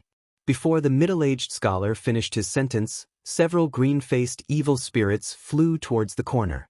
The bamboo stick in the chubby old man's hand also shot out a leaf-shaped green light and flew together with the green-faced evil spirit. With 2 bangs, the green-faced evil spirit and Yi Guang were smashed into pieces at the same time. Then, a Chi Disciple level 7 youth in white clothes walked out of the passage and looked at them expressionlessly. It was Yun Jioga who was caught peeping. "Senior brother." Lum saw Yun Jioga and immediately called out excitedly, "Senior brother?" The middle-aged scholar frowned. It was already difficult for him, a foundation establishment middle stage, to come to this maze, but this Chi Disciple youth seemed to be able to do it easily. There must be something extraordinary about him. Thinking about it again, the Lu sisters looked at this youth as if they saw their savior, which meant they really believed in this youth's ability. The middle-aged scholar's heart suddenly thumped when he thought of this. The sudden sense of danger made him turn around without hesitation and escape in a flash of light. The chubby old man was stunned. He knew this cunning old monster very well.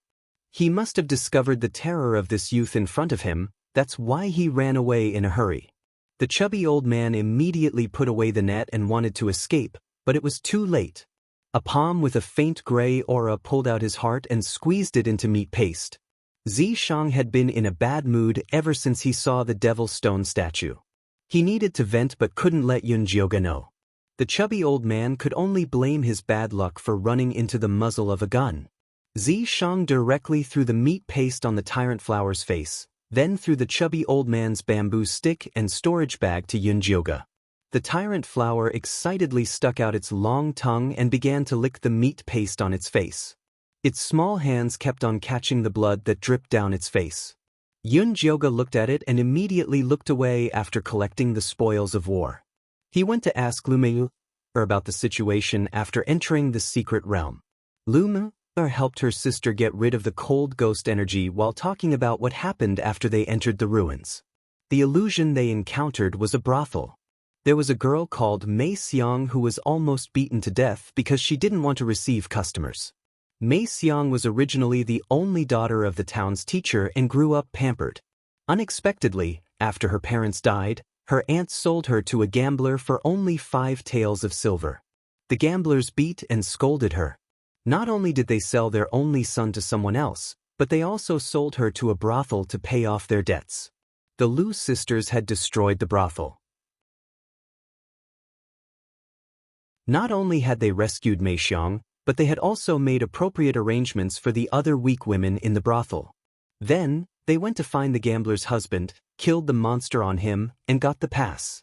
Then, they helped Mei Xiang find her sold son. After that, he helped Mei Xiang settle down in her new home, taught her how to make tofu to earn money, and even helped her pay for her son's schooling. In the end, she found out that the honest peddler next door liked Mei Xiang and even arranged a marriage between them. The Lu sisters stayed with Mei Xiang and helped her solve many problems. They didn't leave the dreamland until she had many children and grandchildren and died of old age. The pass would send them straight into the maze. Admirable. Yun Jioga gave the Lu sisters a thumbs up. To be able to accompany Mei Xiang for the rest of her life, what kind of patience was required? Senior brother Yun Jiu, please don't laugh at us. Lu Mer smiled bitterly. The two sisters sympathized with Mei Xiang and hoped that she could be happy. By the way, was that middle-aged scholar the evil old monster? Yun Jioga asked again. That's right. Lu Mer nodded seriously. Not long after they entered the maze, they located the old monster's position. In order to avoid him, they purposely chose the opposite direction, but they didn't expect to bump into him. We only met him once on the way to Zhongzhou. We only got rid of him thanks to senior brother Wang Lin. Lu Tian had already used her ghost energy to return to her human form. She gritted her teeth and her face twisted when she talked about her enemy. Don't worry, you will definitely have the chance to take revenge. That old monster had used up a lot of energy on his way here. Even without Zishang's help, he should be able to kill him. Yes. The Lu sisters nodded. As long as they could kill the old monster, it was worth it even if they got nothing in the ruins. At this moment, Zishang suddenly said, I know how to get out of this maze. Really? Yun Jioga hurriedly turned his head. However, Zishang flicked his finger, and the overlord flower that was chewing on the fat old man's corpse sensibly took its food away. On the ground where the fat old man was lying, a red circular token appeared out of nowhere. Kill people and take their lives. This is the condition to pass. Zishang took the red circular token into his hand and tossed it to Yun Jioga. Yun Jioga carefully examined the token. The surface of the token was extremely smooth. The fat old man's soul was struggling desperately inside. As long as you feed this token to the wall, you will be able to leave the maze. Zishang gestured for Yun Jioga to try. Yun Jioga held the token and carefully touched the wall. The blood-colored wall squirmed, and countless bloody mouths appeared, squeezing toward Yun Jioga with all their might. Yun Jioga hurriedly retreated. After taking 3 steps, the bloody mouths disappeared and the wall returned to its original state. Could this be another trap? For example, the more people we kill, the more terrifying the wall will become? The Lu sisters asked anxiously. Probably not. Yun Jioga believed in Zishang's judgment. But the Lu sisters were still a little hesitant. As an evil cultivator, if you can't do as you please, what's the point of cultivating?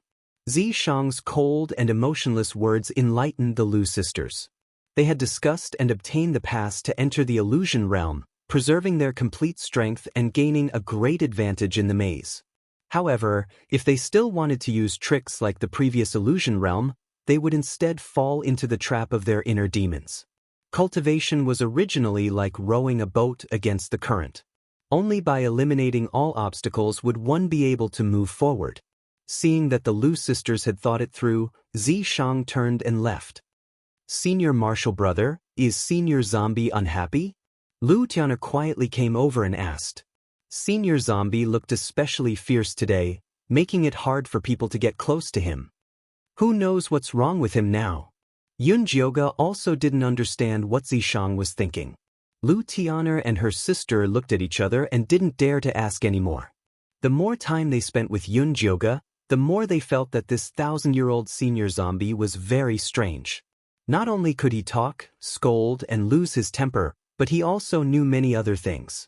If it wasn't for the death aura on his body, the two sisters definitely wouldn't believe that he was a zombie. It was unknown whether it was because the maze was too big or because there were too few people, but Yunjioga and the others didn't see a single person after walking for 4 hours. Let's rest for a while. Yunjioga saw the Lu sisters' foreheads sweating, so he suggested resting. The Lu sisters' cultivation was lower than Yunjioga's, and they didn't specialize in body tempering. After walking for so long, they were indeed tired, so they sat down and drank some water to adjust their breathing. Yunjioga drank some water and found that Xianxia was in a daze again. He felt inexplicably angry. At this time, the overlord flower on Lu Mei's shoulder suddenly jumped to the ground. Its demonic eyes flickered with a red light, and it danced with joy as if it had found something good.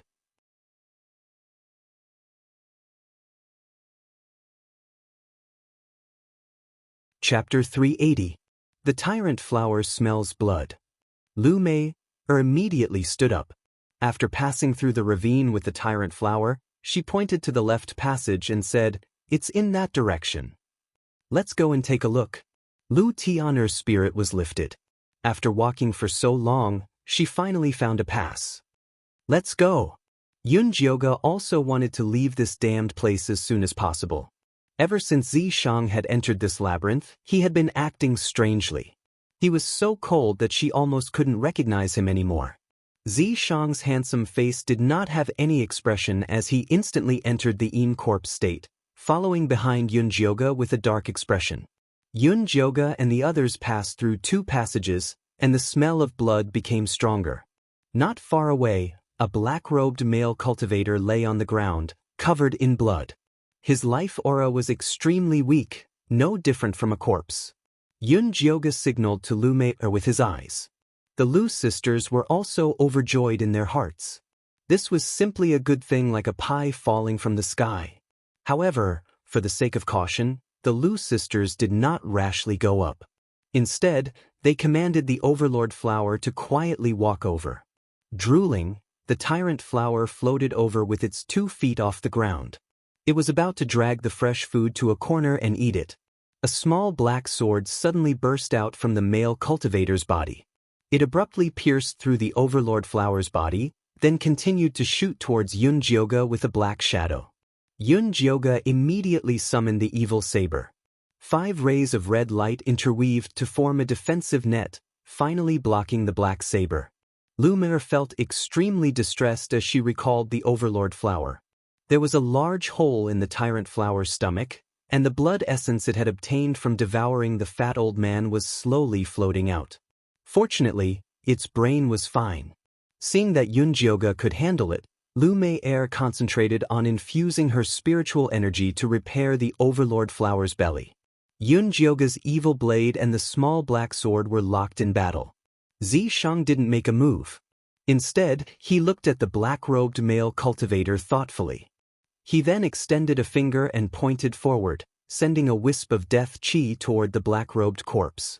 The small black sword instantly flew back to protect its master. After splitting apart the death chi, the slender figure of a woman in white emerged from the tip of the sword. She hugged the male cultivator and turned around to run away. What was that just now? For some reason, Yunjioga felt that the woman in white was very dangerous. "That's the sword spirit," Xianxia said before turning invisible again. Yunjioga didn't notice that Xianxia was turning invisible again. She was just shocked to think that the legendary sword spirit looked like this. It was a pity that she did not see what she looked like. "That's not right. Why does that small black sword feel so familiar? It's like I've seen it somewhere before." Just as Yunjioga was trying to recall where he had seen the small black sword, he saw the small black sword carrying the male cultivator back at an even faster speed.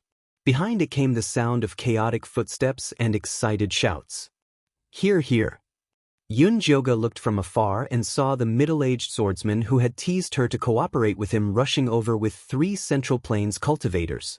When the middle-aged swordsman saw Yunjioga and the others, he immediately stopped and said with a sinister smile, "I didn't expect you fellows to be able to avoid the blood spirit array. I didn't think that you fellows would come here to deliver passage tokens." 1, 2, 3, 4. Just enough. Yunjioga did not have a favorable impression of these cultivators from the Central Plains who deceived ordinary cultivators. If they ran into each other, they would just kill them. After all, Zishang was here. Ha ha ha, 3 Qi condensation realm cultivators dared to threaten us. The middle-aged cultivator roared with laughter. He pointed at the male cultivator lying in the corner that the small black sword had placed. Your backer has already been killed by us. What other skills do you have? Backer? Yunjioga was stunned, but she quickly thought of a possibility. Could that male corpse be Wanli Mingxian? That's right, she remembered. When the Yin corpse puppet ran out of control and met Wanli Mingxian, it was that small black sword that flew out to block their sneak attack. It really is senior brother Wanli, he's not dead yet. The Lu sisters finally recognized him. They couldn't be blamed for being blind. At that time, Wanli Mingxian was lying on the ground with his face covered in blood, so it was hard for them to recognize him. This brat's heart has already been injured by us, he's not far from death. As long as you give me his sword, not only will I let you live, I'll even give you 3 passage tokens. In order to prove his words, the middle-aged swordsman took out 3 round red tokens. Each token had a sealed divine soul. I want them. Yunjioga stared at the tokens. If there were 3 of them, it would be enough for Wanli Mingxian. If you want them, then give them to me. The middle-aged cultivator revealed a proud and contemptuous smile. The Central State cultivators had studied the ruins for 3 years, so they had made ample preparations before coming in. No matter what checkpoint they met, they would be able to smoothly gather together, so collecting the tokens was very smooth. Until they met Wanli Mingxian. Although he was only at the early Foundation establishment realm, his methods were not ordinary and he had even refined a sword spirit. They had lost 3 Middle Foundation establishment realm cultivators to heavily injure him, but they never thought that he would be saved by the sword spirit at the critical moment. This sword spirit was a bit strange, so he did not dare try it. So he took out the passage tokens to tempt Yunjioga, wanting to use them to obtain the sword spirit. Alright, then you can take it. Yunjioga formed a seal and the evil blade instantly condensed into a blood-red long blade that slashed at the small cultivator on the left. The Lu sisters also targeted a tall, thin, and elegant Foundation establishment realm cultivator. They controlled the Overlord flower and pounced forward. The middle-aged cultivator never thought that Yunjioga and the others would dare to attack. He was shocked and angry as he shouted, "You're courting death." He raised his blood-wind sword and was about to attack, but he discovered that a gray aura of death had appeared out of nowhere. It stuck to his blood-wind sword and stabbed into the chest of his comrade. His comrade subconsciously released his magic weapon to block it, but it was also guided by the aura of death and stabbed into his opponent's chest. The middle-aged cultivator's eyes widened as he looked at his comrade. Even when he died, he did not understand what had happened. Zishang curled his finger and put away their magic weapons, storage bags, and passage tokens. Then he watched Yunjioga and the others fight. Yunjioga fought very smoothly against the Foundation establishment realm cultivators who were a level higher than him. The evil blade appeared and disappeared like a ghost, and from time to time, he would use the devouring spirit bloodlust skill. On the other hand, the thin Foundation establishment realm cultivator was worried and anxious about his comrade's death, so he made many mistakes and was quickly suppressed by Yunjioga. The Lu sisters fought steadily. Lu Tianer did not even activate her 9 Hell Dao body. She only controlled the Overlord flower to attack with her sister. The Overlord flower had devoured the flesh and blood of a few Middle Foundation establishment realm cultivators during this period of time. It did not have time to properly absorb the energy stored in its body, so it was initially suppressed by the thin Foundation establishment realm cultivator. But as the fight progressed, the energy was mobilized by the 2 cores and flowed quickly in its body. Finally, it turned into a thick red light and formed the image of a tall ape behind it.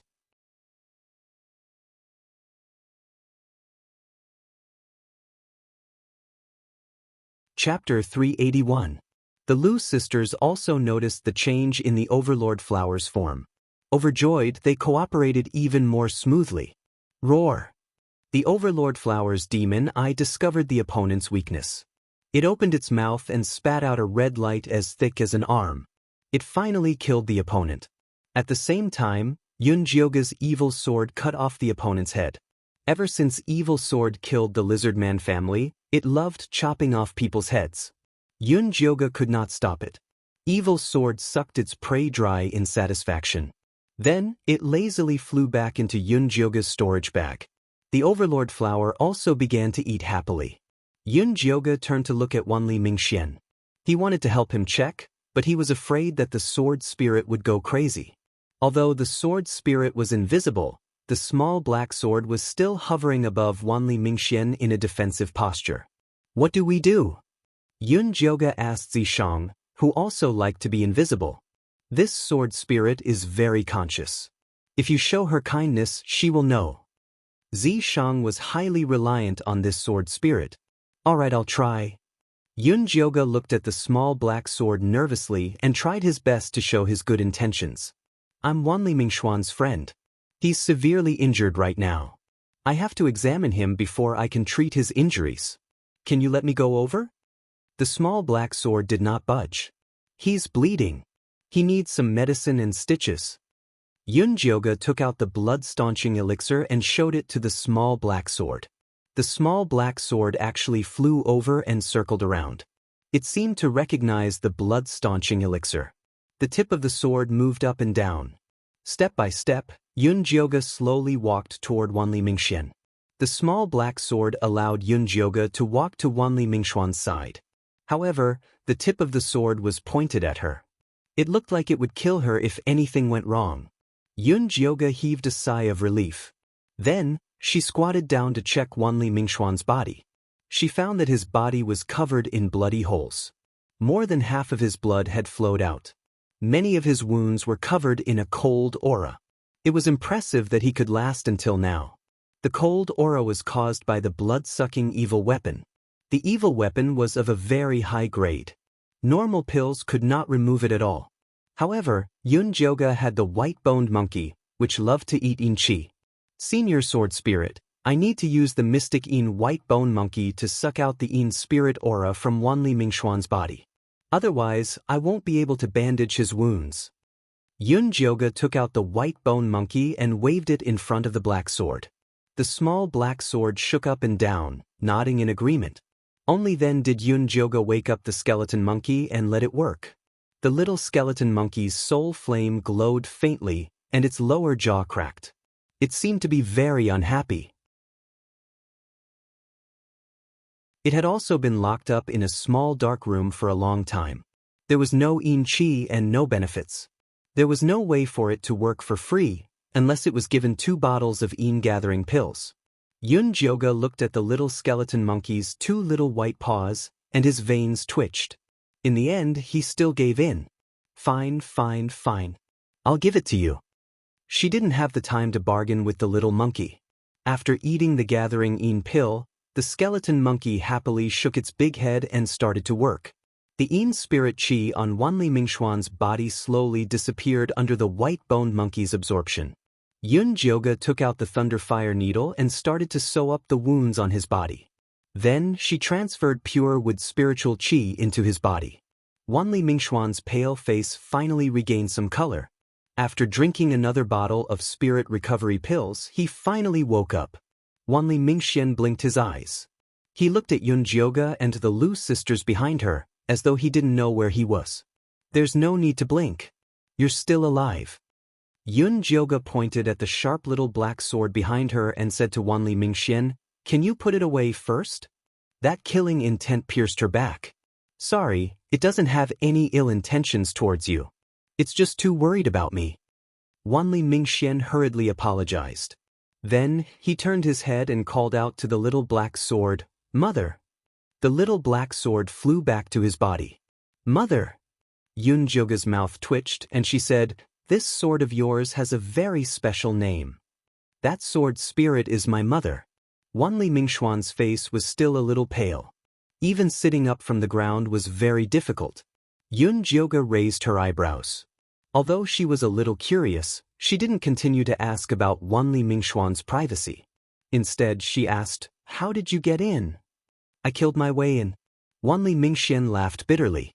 They, the foreign Foundation establishment cultivators, had also been tricked into an array formation and had almost become sacrifices to open the door. Later, he suggested that everyone detonate their fire elemental Dharma artifacts at the same time. Only then did they break through the array formation and enter the ruins. "Oh yes, I already know what the treasure of this mystic realm is. It's a demonic cauldron that can refine everything in the world." This was the information Wang Lin had obtained from the soul of a middle ground cultivator. Demonic cauldron? Yunjioga immediately thought of the bronze cauldron that had sneaked away with Mischievous. Could the two be related? "That demonic cauldron is in the inner hall. We can enter if we pass the ruins test. However, I heard that apart from a group of mid-stage Foundation establishment cultivators, there are also 2 golden core cultivators who suppressed their cultivation to enter," Wang Lin said solemnly. 2 golden core cultivators. Yunjioga's heart couldn't help but tremble. Although Zishang's current cultivation level was similar to that of a golden core cultivator, he could protect her. It would be difficult for him to protect the Lu sisters and the heavily injured Wang Lin. The Lu sisters' faces instantly turned pale. A golden core cultivator was like an insurmountable mountain to them. They couldn't even muster the courage to challenge it. "Is it too late to leave the ruins now?" Lu asked nervously. Originally, she wanted to kill the evil old monster with her own hands. Now that she thought about it, it was better to stay alive first. "If we want to leave the ruins, we can only go to the inner hall." Wang Lin shook his head. His usually cheerful and handsome face was also filled with worry. He had originally thought that this was just a small ruins. With his strength and equipment, it would be a piece of cake for him to come in and fish out some treasures. He didn't expect the waters to be so deep. In the illusion, he had successfully defeated the monster. However, he didn't expect to encounter a group of middle ground cultivators not long after entering the maze. He was almost killed when they surrounded him. If he hadn't met Yunjioga and the others in time, he wouldn't have survived even with his mother's protection. "Let's leave the maze first. It's best if we can reach the inner hall before those 2 golden core cultivators and find a way to leave the ruins." Yunjioga immediately made a decision. "All right." The Lu sisters nodded repeatedly. They weren't interested in any treasures at the moment. The Overlord flower had eaten so many Foundation establishment cultivators with abundant spiritual energy in the middle ground. It was already a great deal. Wang Lin didn't have any objections. He was seriously injured this time and had already lost the ability to fight for treasures. It would be good if he could leave alive.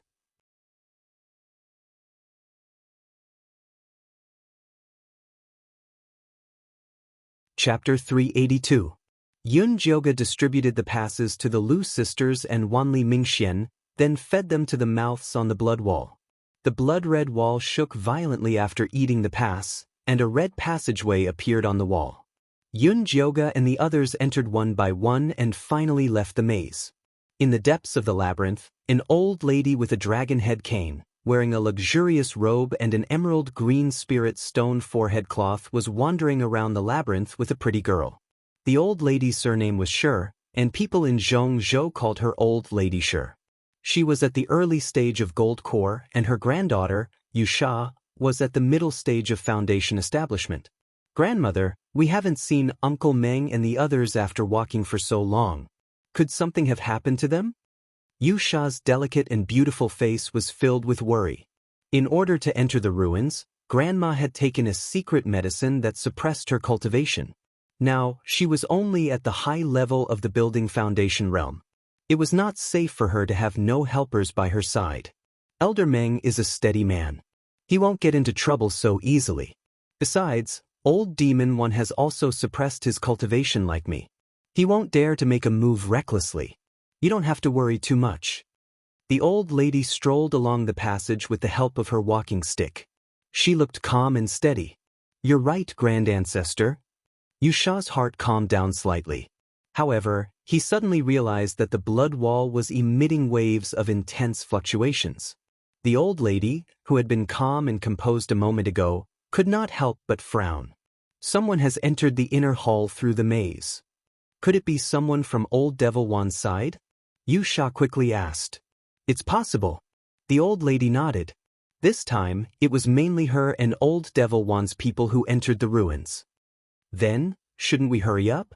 Otherwise, it'll be troublesome if Old Demon Wan gets there first, Yusha said anxiously. Silly girl, what's the rush? The old lady patted her granddaughter's hand affectionately and said in a teaching tone, so what if we let him enter the inner hall early?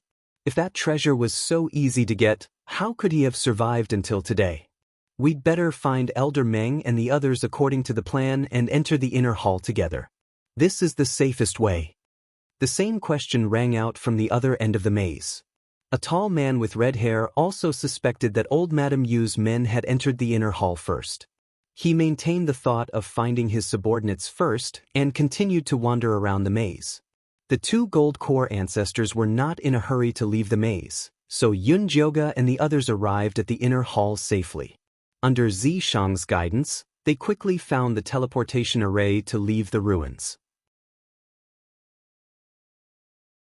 Because the Middle Continent cultivators hadn't caught up to them yet, Yun Jioga and the others weren't in a hurry to leave. Instead, they wanted to get as much as they could before leaving. As he walked, he arrived at a large hall. In front of him was a red wilderness, and above his head was the vast night sky, filled with large patches of fiery clouds. Countless small stars were hidden within the fire cloud, emitting the unique glow of a top-grade magic artifact. However, the most eye-catching thing was the giant cauldron in the middle of the galaxy. It was pitch black and surrounded by fiery clouds. It occupied most of the sky. Without a doubt, it was the demonic cauldron. Is this the demonic tripod? The Lu sisters looked at the tripod in the sky excitedly. The ones beside the treasures were definitely not ordinary either. If he could pick one up, he would be rich. Moreover, they had already found the location of the transmission array, so if they grabbed a treasure and left, they wouldn't have to worry about being chased by those gold core old monsters. Wanli Mingxian looked at the cauldron, drooling. He couldn't help but say, should we go up and take a look? Yeah, even if we can't get it, it's good to see the world. The Lu sisters stared unblinkingly at the sky. Their entire attention was deeply attracted. Yun Jioga looked at Zishang. To be honest, she was a little tempted too. If you can fly up, you'll be lucky. Zishang didn't comment. He just looked like he was watching a good show. Whoever wants to go up can go up and see for themselves. I'll protect you from below. Yun Jioga thought it was better not to take the risk. Let me try. Wanli Mingxian couldn't resist the temptation. He released his small black sword and wanted to fly up. Unexpectedly, after flying 2 meters, there was a huge suction from the ground. With a bang, he fell off the sword. The Lu sisters, who had wanted to try, turned green in the face. If he fell from the sky, he would be smashed into a meat patty. Forget it, seems like I'm not destined to get rich. Wanli Mingxian climbed up from the ground with difficulty. He was already injured. Even though the fall wasn't heavy, it was still very painful. It was also because of this pain that he woke up from his infatuation with the treasure. Senior brother Wanli is right. Let's hurry up and leave. Otherwise, we'll get greedy. The Lu sisters looked away from the light screen with difficulty. They regretted coming here. If they didn't see it, they wouldn't be hurt. If they left, it wouldn't be so painful. Then let's go. Yun Jioga was very open-minded. If it was hers, it was hers. There was no point in stealing it. Because this small teleportation formation could only teleport one person at a time, the Lu sisters left first. Wanli Mingxian was next, and Yun Jioga was last. After teleporting out, we'll leave the central plains as quickly as possible. We'll meet up when we return to the Een Sol mountain range. The 3 of them made an agreement before teleporting. Then, they placed the spirit stones on the table and started the teleportation formation. The Lu sisters and Wanli Mingxian left successfully. Yun Jioga was about to enter the teleportation formation when she was pulled back by Zishang. We haven't taken the treasure yet. Where do you want to go? Ah. Yun Jioga was a little stunned. Xianxia had been indifferent to the treasures in the ruins. She had no chance. Those people are too burdensome. Yunjioga was a loyal person. He would never abandon them. That was why he found this teleportation formation to send them away. Now that the burdensome were gone, it was time to go all out. What do you plan to do? Yunjioga asked excitedly. Although she felt sorry for the Lu sisters and Wanli Mingxian, they were indeed a hindrance. Take the treasure and destroy the ruins. Xianxia's gray eyes flashed with a hint of ruthlessness. The words that came out of his thin lips were cold. Yunjioga shivered inexplicably. She looked at Xianxia carefully and said, "Does the owner of the ruins have a grudge against you?" "How do you know?" Xianxia narrowed his eyes. His expression was unfriendly. "Yes. You look like you have a deep grudge. I can guess it even with my toes." Xianxia looked Yunjioga up and down, as if to confirm her words. "How did that guy offend you?" Yunjioga couldn't help but gossip. "Because he's cheap." Xianxia's expression turned even colder. "Cheap?" Yunjioga's mouth twitched. That was a really thought-provoking word. "Alright, cut the crap. Take the treasure. Since that guy created the ruins, he had to destroy it." Alright. Yunjioga expressed her agreement.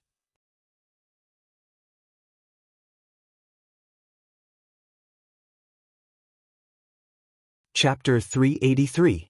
Since they were going to take the treasure, they naturally had to hide their identities. It would be troublesome if they were discovered.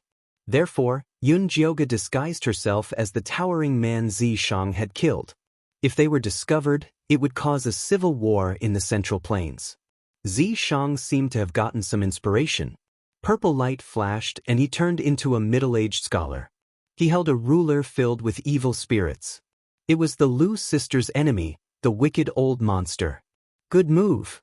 Yunjioga gave a thumbs up.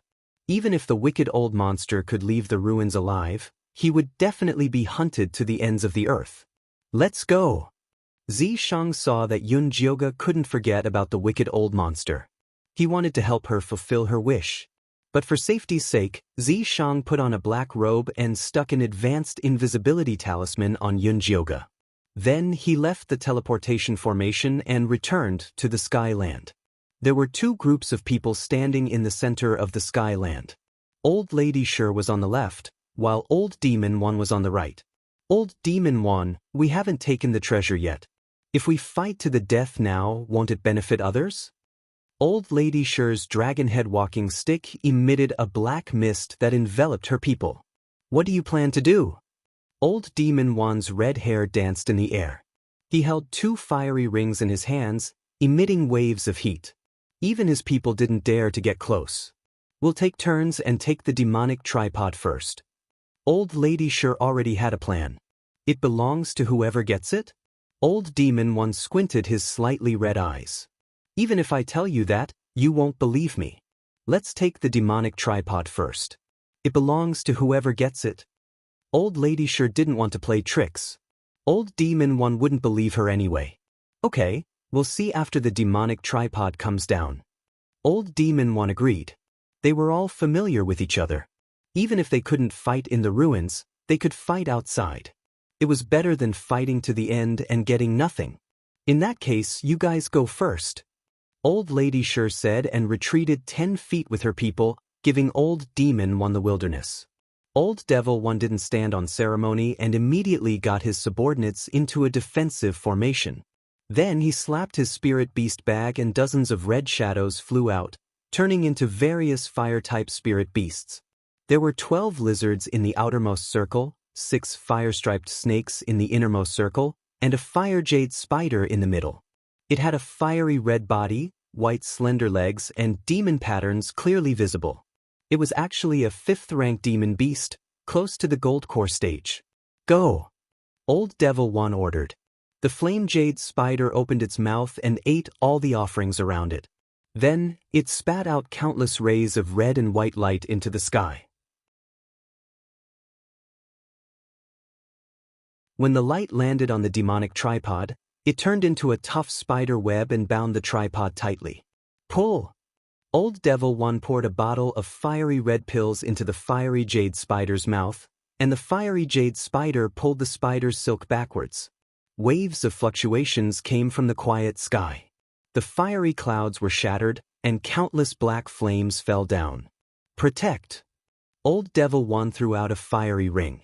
It turned into a red halo that protected everyone's heads, swallowing all the falling black flames. The fiery jade spider retreated step by step. The huge demonic tripod shook violently and left the sky bit by bit. Grandmother! Yusha grew nervous.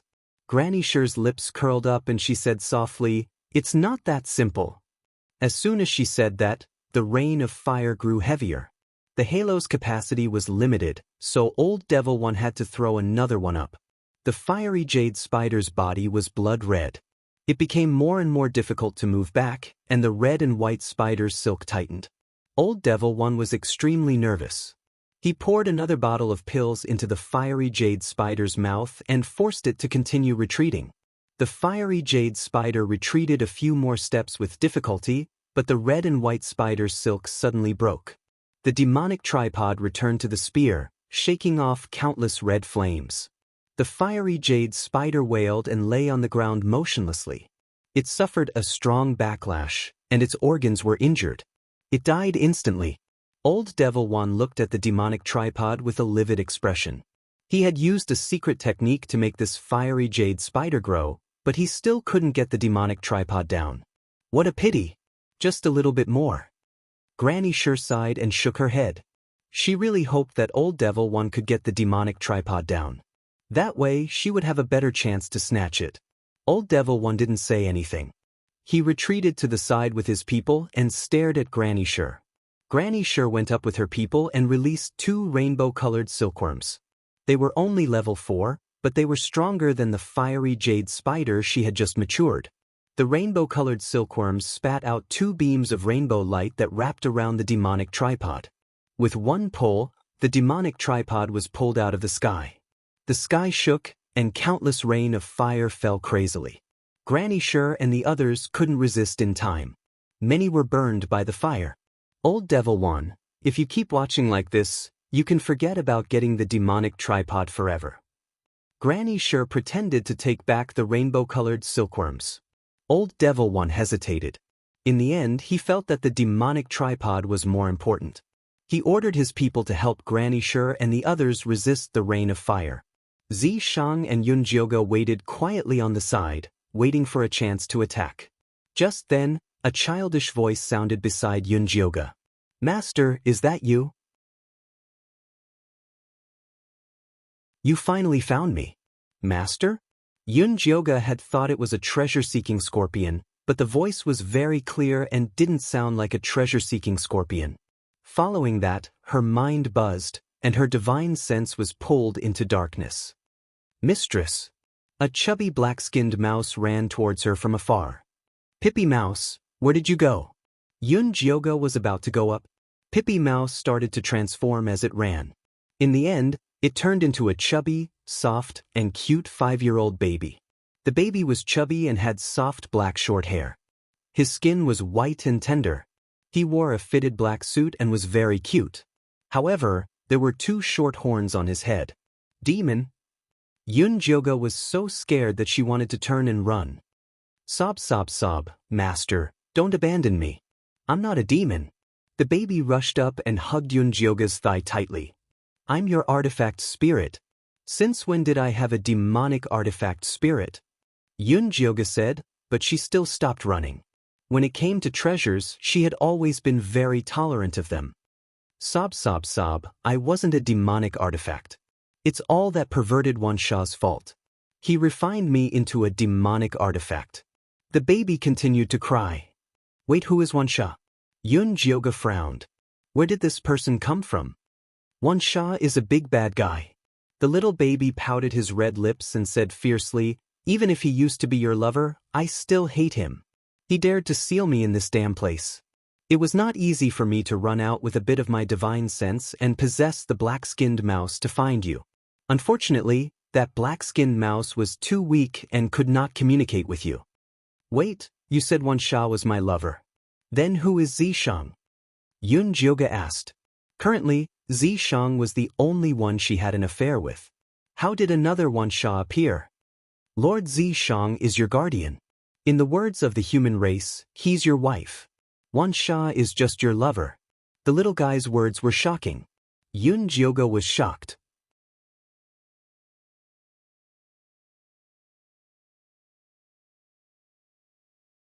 Chapter 384. What wife? What lover? What nonsense are you talking about? How dare he slander her reputation? She would beat him to death. I'm not talking nonsense. It's true. Wan Sha, that pervert, couldn't find you, so he captured me and refined me into a demonic artifact. He even said that you would like me like this. Sob, he must be lying. I'm a medicine puppet that you personally made. How could you dislike the old me?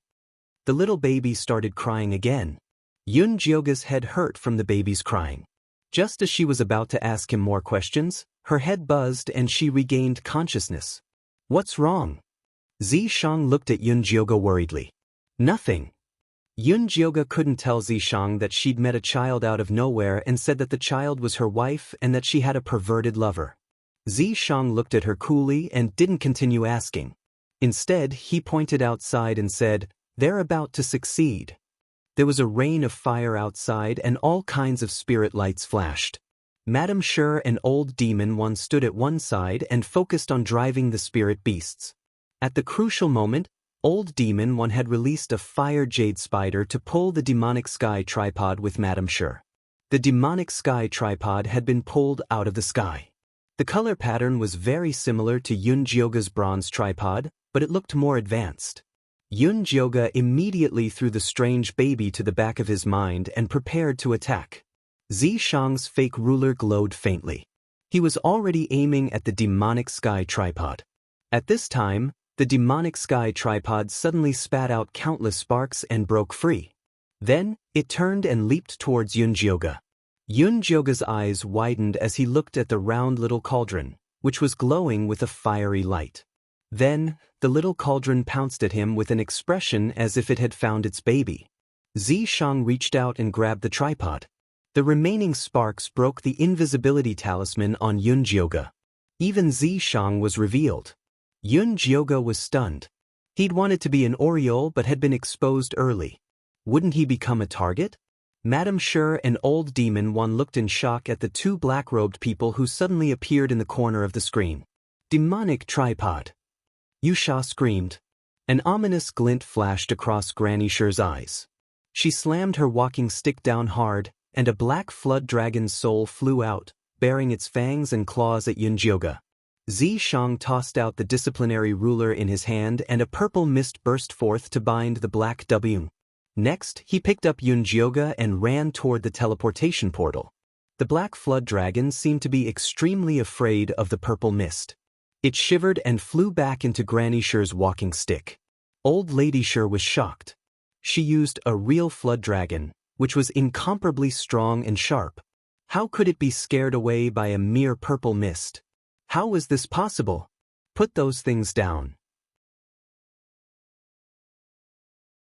Old Devil One roared as he threw out the two red rings in his hands. His rings had just absorbed a large amount of fire rain, turning into two dark red fireballs that were incomparably ferocious. The surging heat waves caused the air to distort. Zishang Zhao didn't even turn his head. Two purple spirit arrows shot at the dark red fireball, and two clouds of purple mist burst out to block the attack. Old Devil One was infuriated too. He made a hand seal and detonated the two dark red fireballs.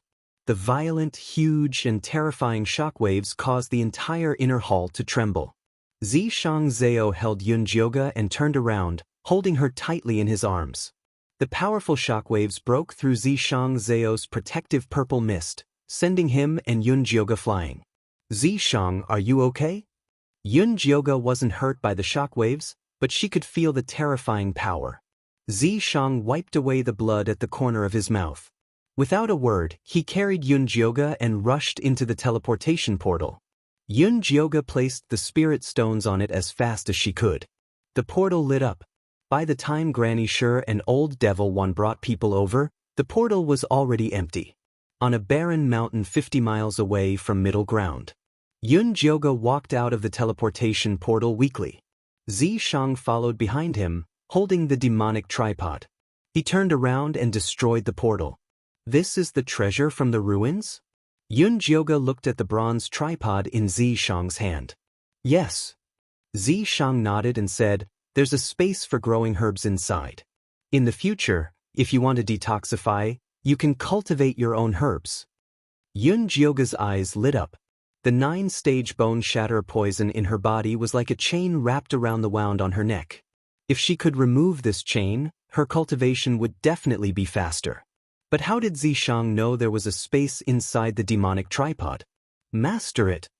Zishang tossed the bronze tripod to Yun Jioge. There was no joy on his handsome face. Instead, it was cold. Yun Jioge hesitated. This is the demonic tripod. Will it hurt me? No, it won't hurt you. Though Zishang looked very familiar with the tripod, he didn't say anything else. He just told Yun Jioge to make him master. Alright. Yun Jioge thought of the cute baby she'd met in the ruins. Perhaps it could give her an answer. So she bit her finger and dripped blood onto the bronze demonic tripod. The demonic tripod flashed. It couldn't wait to recognize her as its master. Yun Jioge's sea of consciousness entered the demonic tripod. What she saw was a vast field. A spirit spring surrounded it and the spirit chi was very rich. Master, I knew that you would save me. A child's voice sounded. Then the horned baby appeared before Yun Jioge. It's really... Yun Jioge pursed her lips. Honestly, she didn't have a good impression of it. Master, I'm your most loyal artifact spirit. How can you dislike me? The baby sensed Yun Jioge's displeasure. He pouted and was about to cry again. Stop crying. Yun Jioge's head hurt when she heard him cry. She quickly asked, Do you know Zishang? Of course, I'm just sealed, not destroyed. The little baby pouted, looking insulted. How do you know him? Yun Jioge asked again. Because you know him, of course. The baby tilted his head, looking innocent. Then how do you know me? Of course, it's because you are my master. The little cute baby blinked his eyes. Wasn't it a matter of course to know his own master? I don't know you at all. How can I be your master? Yun Jioge immediately felt a headache. Was the way she asked the wrong question or was the baby an idiot? Master, you lost your memory after reincarnating. It's normal that you can't recognize me. The baby finally gave an answer that Yun Jioge was interested in.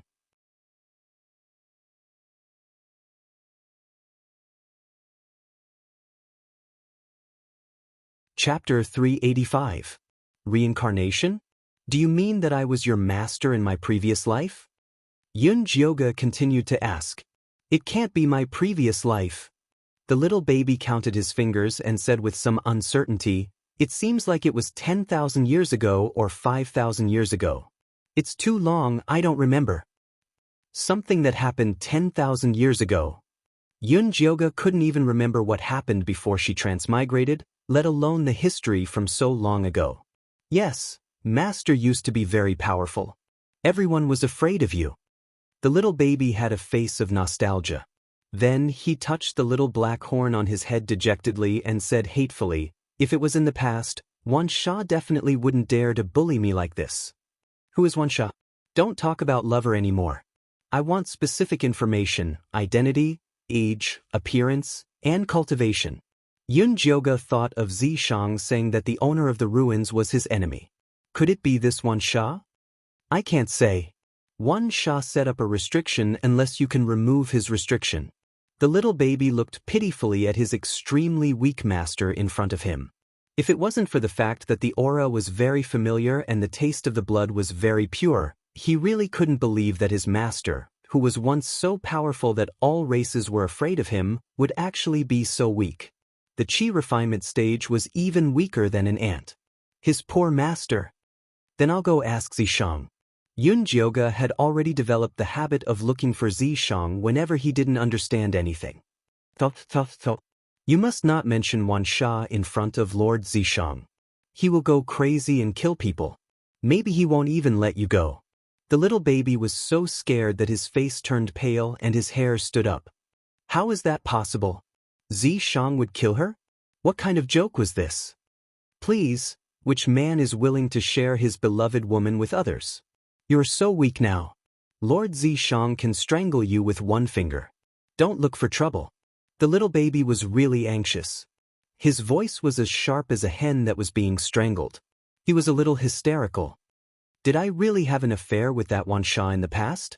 Xianxia looked suspiciously at the adorable little baby. In her heart, Xianxia was perfect, domineering, strong and fierce. Which man could pass over him to seduce her? The little baby was probably stimulated by Xianxia's gaze. He stamped his feet and shouted, "Not just Wuxia. Master, you used to have a lot of lovers, okay?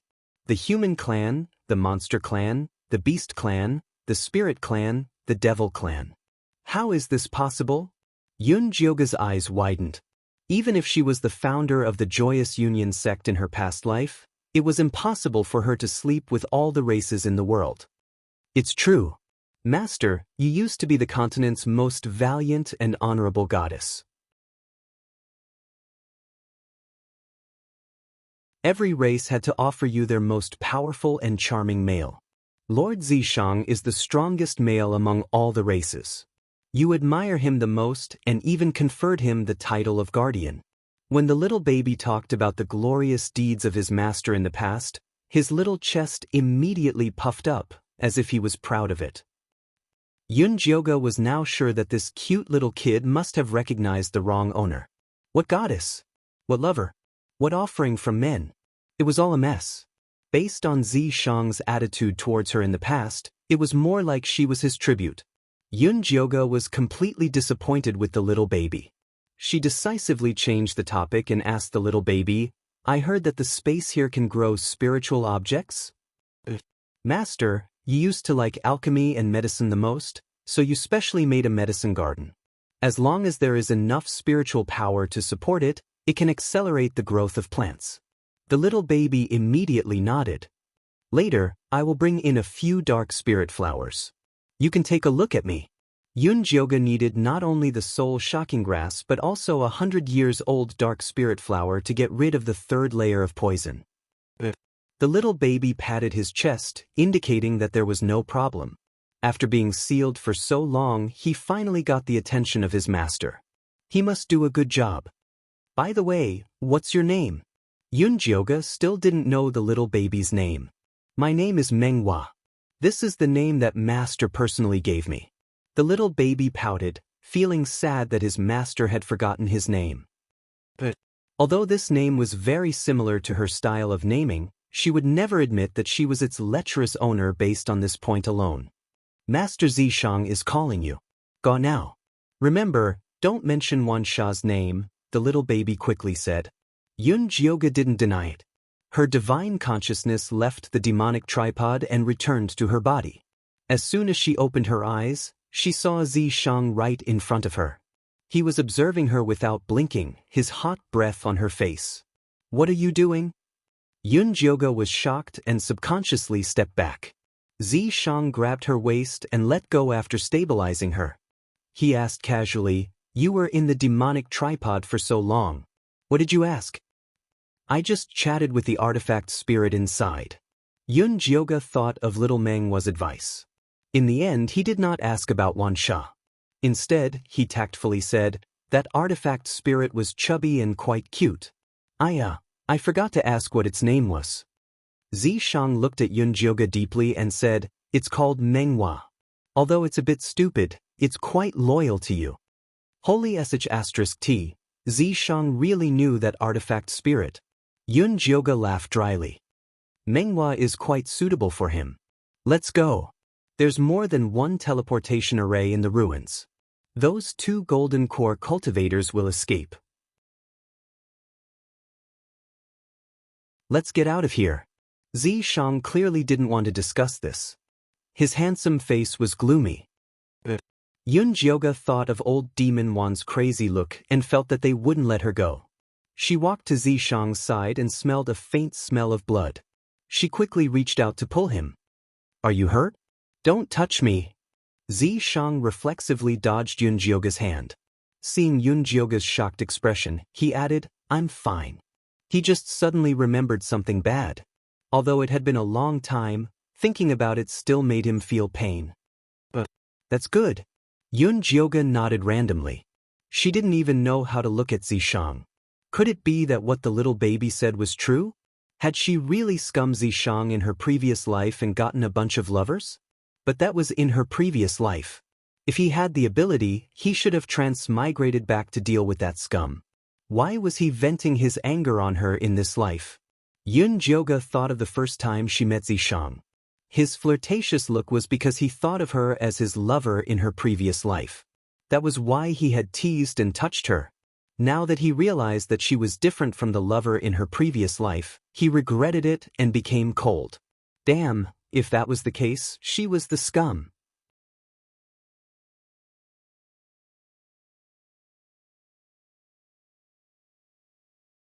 Chapter 386. Deep in the ruins, Old Demon Wan and Old Lady Sure stared at the teleportation formation. No, the people over there have already destroyed the teleportation formation.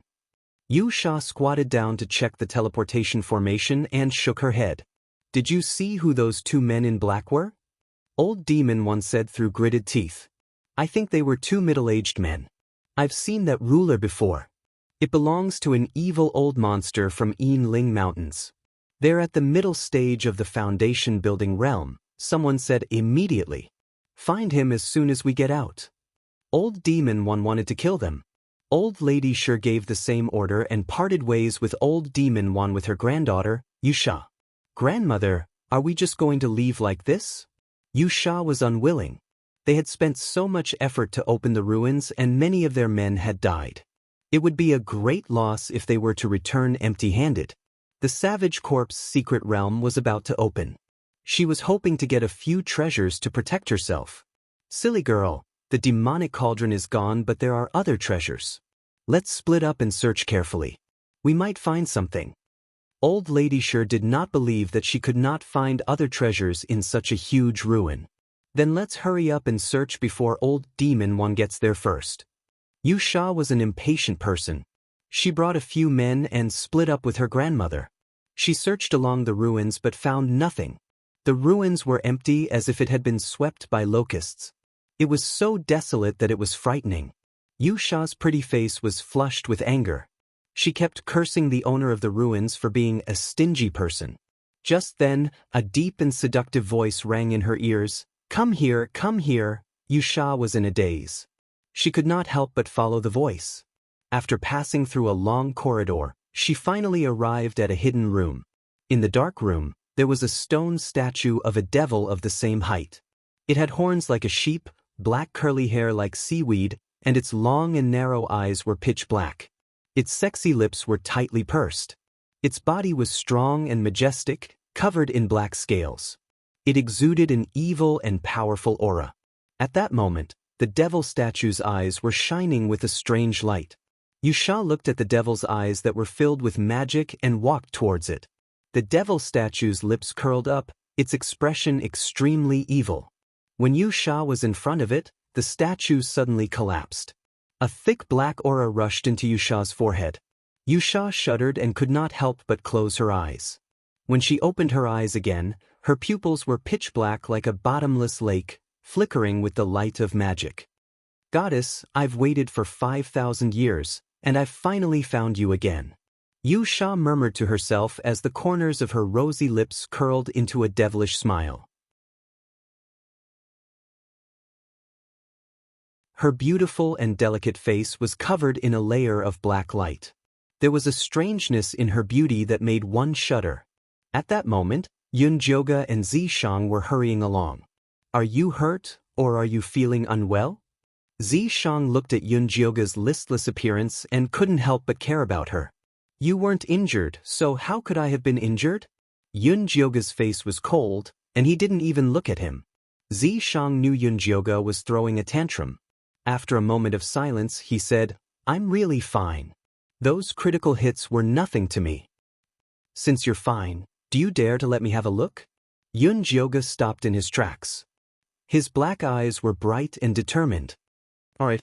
Xianxia gave in. Moreover, the sky was already dark, and he should find a place to rest. He found a secluded cave and set up a simple defensive formation before checking Yunjioga's pulse. Yunjioga's expression was solemn as he focused on checking Xianxia's pulse. He immediately discovered that his pulse was very chaotic, and his body had clearly suffered a huge blow. Yet he said he was fine. Take off your clothes. Yunjioga's face was stern as he took out the thunder fire needles to perform acupuncture on him. Xianxia didn't move as he stared straight at Yunjioga. What, are you afraid that I'll rape you? Yunjioga raised his brows. Although he was still wearing a disguise on his face, the domineering aura emanated from his bones. It was as if he was going to strip Xianxia of his clothes if he didn't agree. If it was in the past, Xianxia would have teased Yunjioga a little when he heard him acting like a hooligan. Now, however, he took off his clothes without a word, revealing his well-defined, perfect body. His back was filled with red marks that looked like pits. Those were the fire poison left behind by old demon Wan's ring of fire. Yunjioga's heart ached. After inserting the needles into Xianxia's body, she injected spirit energy to force the fire poison out. However, Xianxia was now at the golden core stage while she was only at the 7th stage of qi refinement. Why was she so weak? Yunjioga felt defeated for the first time. Don't be sad, I'm fine. Xianxia stood up slightly and turned to comfort Yunjioga. His eyes were filled with gentleness. Which eye of yours saw that I'm sad? Lie down. Yunjioga pressed Xianxia back and continued to insert needles into him. Circulate your spirit energy according to the order of my needles and force the fire poison out together. Xianxia didn't make a sound. Actually, his body was strong. Even if he ignored this injury, it would be forced out sooner or later. However, Yunjioga was obviously in a bad mood. Xianxia tactfully didn't continue to provoke her. Instead, he began to circulate his spirit energy according to her instructions. A little red fire poison was forced out. When it dripped onto the floor, it immediately emitted a faint white smoke. Yunjioga's face was tense as if she was angry with someone. The thunder fire needles were fast and accurate. The 2 tender green leaves on her body also emitted a faint green light. They followed behind the thunder fire needles to repair themselves. In less than the time it took to burn a stick of incense, Xianxia had forced all the fire poison out. That strong and broad back returned to its original state. His white jade-like skin glowed with a moist light. It made people want to touch it just by looking at it. Yunjioga knew how smooth and soft Xianxia's skin was. It was like fine silk. Touching it was simply a pleasure. She couldn't help but want to reach out, but she heard Xianxia's muffled voice. Are you done? Oh, I'm done. Yunjioga came back to her senses. She suddenly felt a little disdainful of herself. In the past, when Xianxia opened his arms for her to touch, she didn't cherish it. Now that she was drooling, it was already too late. Thank you. Xianxia got up and put on his clothes. His gray hair fell on his handsome face. There was a sense of alienation and indifference. The thunder fire needles in Yunjioga's hand paused. She looked up at him.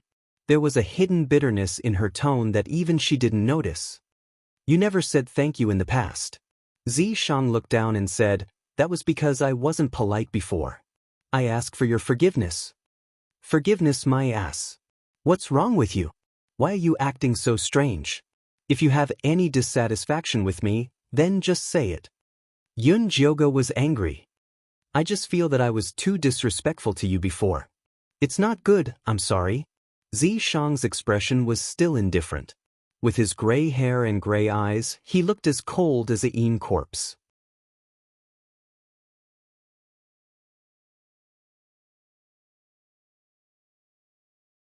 Chapter 387. Sorry my ass. Yunjioga almost broke the lightning fire needle in her hand. She couldn't hold back the fire in her heart anymore. She grabbed Xianxia's collar and said, I'll say it here today. The previous life is the previous life and this life is this life. Even if I let you down in my previous life, you can't blame this on me. Anyway, She definitely wouldn't take the blame for something she didn't do. You remember? Zishang looked a little nervous. His pupils had turned purple. No, it was the little baby who told me. Just as Yunjioga shook her head, the little baby's screams rang out in her mind. Master, how can you betray me? I will be killed by Lord Zishang. Yunjioga ignored the little baby and stared at Zishang. She had to make things clear to him. Zishang sighed slightly. His light purple eyes stared straight at Yunjioga and said seriously, You didn't let me down. Not in the past and not now. Then why are you still so weird? Yunjioga frowned. Could the little baby have lied to her? She wasn't a scumbag in her previous life. Master, I didn't lie to you. You really have a lot of people to invite. The little baby continued to scream. Shut up. Yunjioga shouted at the little baby. The little baby immediately didn't dare to make a sound. Because you were too powerful in the past. I'm afraid you'll remember what happened in the past and hit me. So from today onwards, you have to be an honest demon. Zishang suddenly smiled. He had the cunning and evil look from before. I don't need to remember what happened in the past. I can hit you now. Yunjioga punched Zishang. Zishang's handsome face scrunched up and he cooperated with a pained expression. Keep pretending. Yunjioga couldn't help but punch him again. Zishang didn't resist. There was a doting smile on his light red lips. His gaze was very gentle and there was a trace of sadness. It was as if he was looking through her. Yunjioga felt uncomfortable. She wanted to punch him to death. However, it was too difficult. Yunjioga thought about it and held Zishang's face. She said seriously and persistently, No matter what I was like in my previous life, in this life, if you don't abandon me, I will live and die with you. Zishang was stunned. He looked deeply into Yunjioga's eyes as if he wanted to see into her heart. Yunjioga did not dodge. Ever since she transmigrated to this body, Zishang had always been by her side, protecting her, teaching her cultivation and thinking of her. Although Zishang was so hateful that people wanted to beat him to death, he was still very reliable most of the time. Yunjioga did not know if this was love.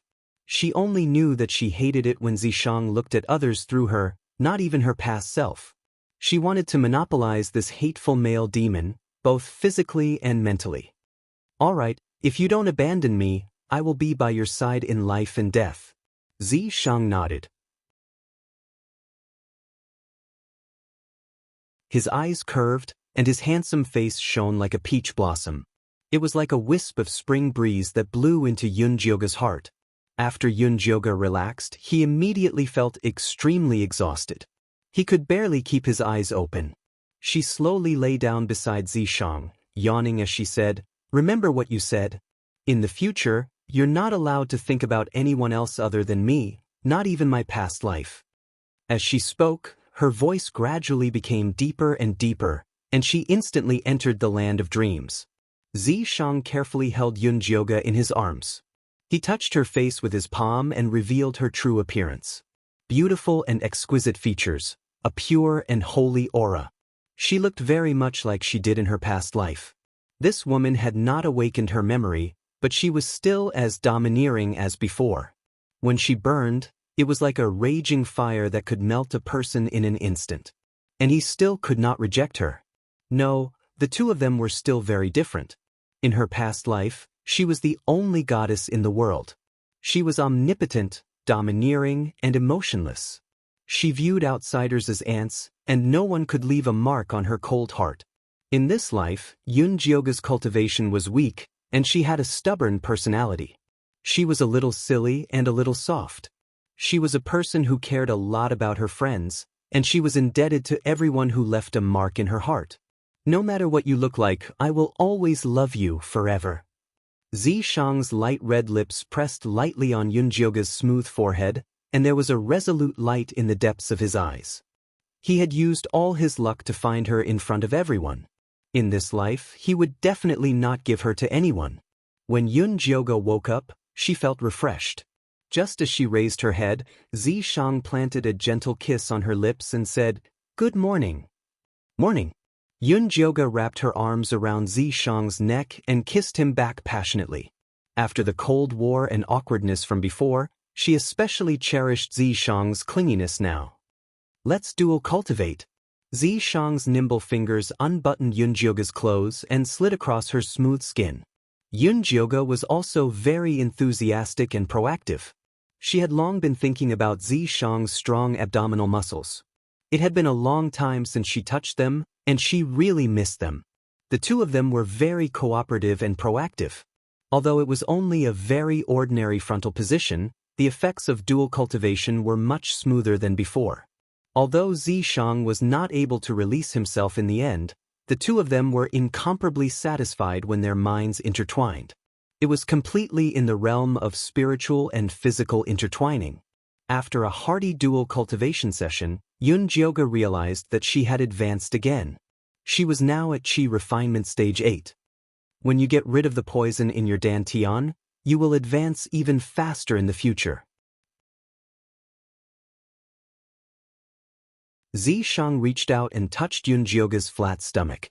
Previously, he was not very concerned about Yunjioga's detoxification. This was because he was worried that Yunjioga's cultivation would advance and unlock the seal in her mind. When she remembered everything in the past, would she abandon him again? But now, he was willing to believe in Yunjioga. When the poison in her body was completely removed, he had to have a child with her. Only then could she completely belong to him. By the way, the dark serene grass in the demonic tripod has already grown. We're just waiting for the Lu sisters' soul-shocking grass. Yunjioga gave the little baby a batch of spirit stones and quickly ripened the 300-year-old dark serene grass. Calculating the time, the soul-shocking grass should be ripe soon. He had to get rid of the poison in his body as soon as possible. There was still a fiend corpse mystic realm waiting for him at the Een corpse sect. Then go ask them for it. Zishang carried Yunjioga and helped her put on her clothes. Ever since the two had confessed their feelings, Zishang's attitude towards her had changed a lot. He was more intimate and doting. He also liked to take care of her.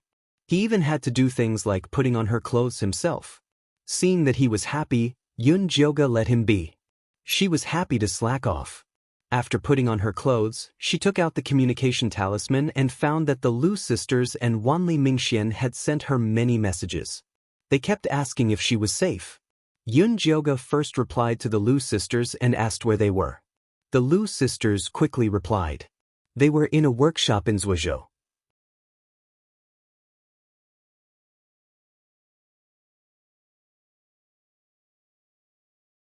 Chapter 388. The left prefecture workshop was not far from here. Yunjioga and Zishang only spent 4 hours to arrive at the left prefecture. After she agreed on a meeting place with the Lu sisters, Zishang remained by her side, invisible. Senior brother Yunjioga, it's great that you are fine. The Lu sisters were very excited to see Yunjioga. After they left the teleportation array, they had been waiting nearby. However, after waiting for a day and a night, Yunjioga still did not appear. He thought that something had happened to her. I came out right after you guys. However, due to some matters, I was delayed. Sorry for making you guys worry. Yunjioga smiled. Because she didn't want the Lu sisters to guess that she was in the ruins, she was worried about how to explain her delayed appearance. She didn't expect that the transmission array had several exits, and the three of them appeared in different places. It's good that you're all right. The Lu sisters shook their heads. How's the cultivation of the soul-shocking grass? Yunjioga asked Lu Tian. It seems to have matured. Lu Tianer took out the small flower pot from her storage bag. The soil inside had turned dark, and the soul-shocking grass in the middle no longer had a frightened little face. Instead, it had a complete body, and it even had Lu Tianer's Hades Daoist form. This is the first time I've seen such a soul-shocking grass in my life. What does senior brother plan to do with it? Lu Tiana was also very curious about this thing and wanted to test its screaming ability. However, when she remembered that this treasure belonged to Yunjioga, she didn't dare to touch it. If it was damaged, he couldn't afford to pay for it. I plan to use it to detoxify the poison, Yunjioga said. Actually, after absorbing Lu Tianer's netherworld Dao physique, this soul-shocking grass could be used to cultivate a grass Een corpse. Zishang was after all a fake Een corpse. The methods Yunjioge learned in the Corpse sect could not be used on him. Because Yunjioge didn't like corpses, Zishang thought about it and finally came up with the idea of using soul shocking grass to cultivate corpses. Although it would take a long time, if he could successfully cultivate it, he would have a grass corpse that was even more powerful than a living corpse. I see. Lu Tian'er didn't suspect anything. After all, Yunjioge's corpse poison face was well known in the Corpse sect. Even Ain spirit master couldn't remove it, so it was normal for him to use some strange herbs. Your netherworld Daoist body has been used to feed my soul-shocking grass. I don't have anything good to give you. You two sisters can take this cultivation method and practice it. Yunjioge gave the Lu sisters a copy of the secret method of twin girls. This cultivation technique was most suitable for the twins who had a telepathic connection.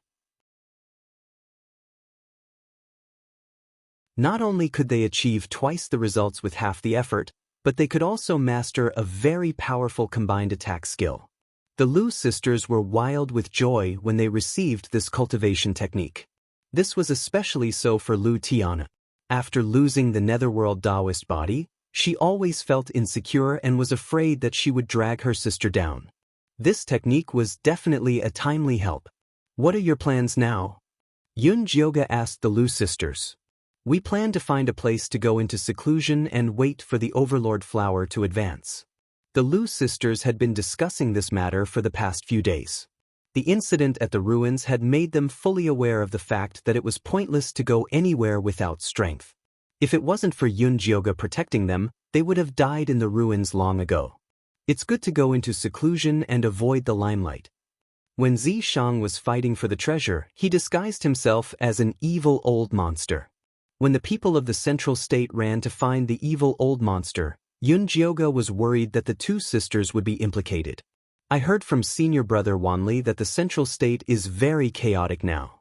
It's better for us to stay as far away as possible. Lu Mei nodded. At this time, Lu Tian'er thought of another matter. Oh right, senior brother Yunjio. Do you know that senior brother Wang Lin is the young master of the Myriad Treasure Tower? Turns out that he's the Myriad Treasure Tower's young master. I was wondering why a mere foundation establishment cultivator like him would have such a flashy outfit, even bringing out a sword spirit. Yunjioge came to a sudden realization. Senior brother Wang Lin is now in the left prefecture's workshop. Senior brother Yunjio, go find him and get a black card. In the future, you can buy things at the Myriad Treasure Tower at 30% off. The Lu sisters immediately got a black card the day they saw through his identity. Okay, I'll go find him now. After saying goodbye to the Lu sisters, Yunjioge walked toward the left prefecture's workshop. However, she wasn't in a hurry to find Wanli Mingxian. Instead, she started walking around the workshop with Zishang. She wanted to see if there were any suitable spirit herb seeds to plant in the demonic tripod. The space inside the demonic tripod was open now, but there were still very few things inside. They had to buy a lot. Zishang was still invisible next to Yunjioge, but he held her hand as they walked. This behavior was a bit annoying, but Yunjioge liked it, so Zishang accompanied her. Yunjioge felt that holding Zishang's hand was very romantic, so she had a lot of fun. Shopping was secondary. When they passed by a small stall, Zishang suddenly pulled her and said, "The couple 200 meters to the left is Jin Chuan and Siyue." Jin Chuan and Siyue? Yunjioge's eyes widened. She looked at the two unfamiliar figures in disbelief.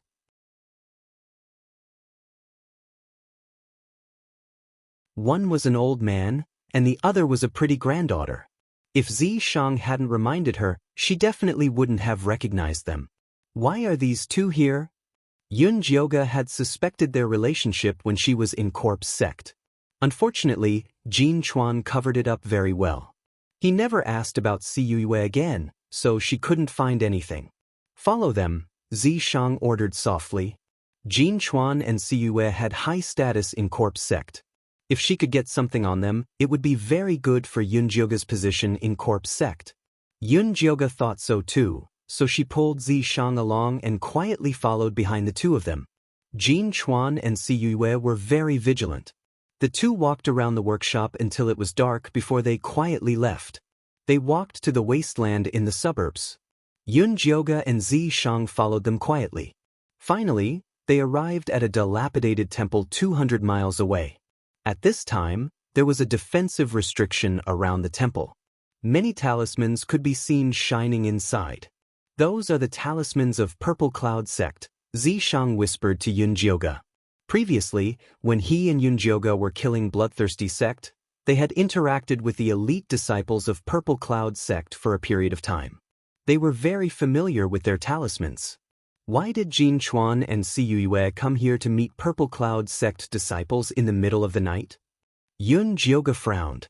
Corpse Sect and Purple Cloud Sect were mortal enemies. Let's go and see. Zi Shang pulled Yun Jioge's hand and silently went to the top of the dilapidated temple. The light of the talismans couldn't stop the destruction of Zi Shang's demonic power. He stretched out his finger and poked a small round hole in the roof. They could clearly see what was inside. Yun Jioge stuck close to Zi Shang and looked into the round hole. She was instantly shocked.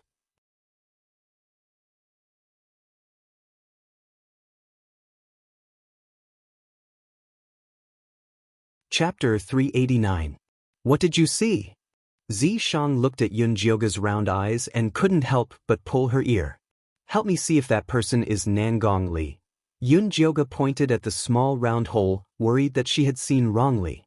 It's him, he's already at the middle stage of Foundation Establishment Realm. Zi Shang recognized him at a glance. When they swept through the Bloodthirsty Sect, Nangong Li was only at the peak stage of Qi refinement. He didn't expect his cultivation to improve so quickly. How did they get together? Jin Chuan, Si Yue, Nangong Li, these three didn't seem to match. Keep watching. Zi Shang hugged Yun Jioge and started watching the show.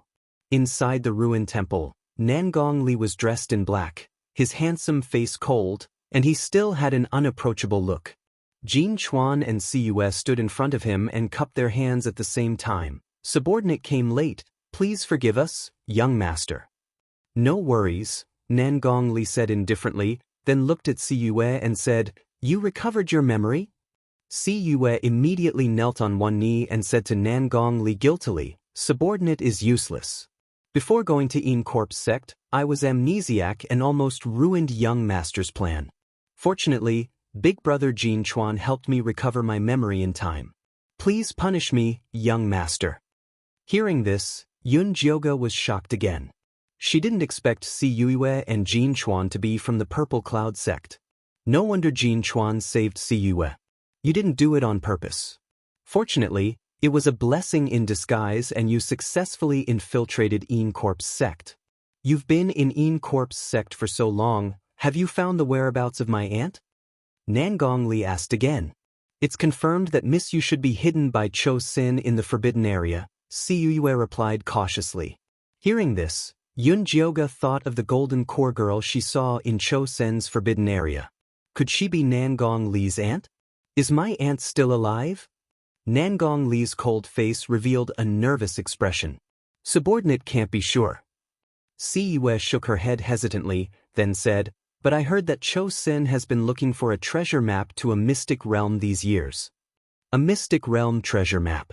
A fierce look flashed across Nangong Li's eyes as he said, Back then, my aunt discovered a secret realm, which is why she disappeared. From the looks of it, this treasure map should have something to do with Miss Yu, Si Yue said. It would be great if we could capture Cho Sen and interrogate him, Nangong Li said while gritting his teeth. Young master, Cho Sen has been concentrating on refining Yin corpses for the past few years. Although his cultivation has not completely recovered, he has refined quite a few ape corpse soldiers. I'm afraid it won't be easy to deal with them. Si Yue quickly advised. That's right, young master. We've already endured for so many years. There's no need to be impatient.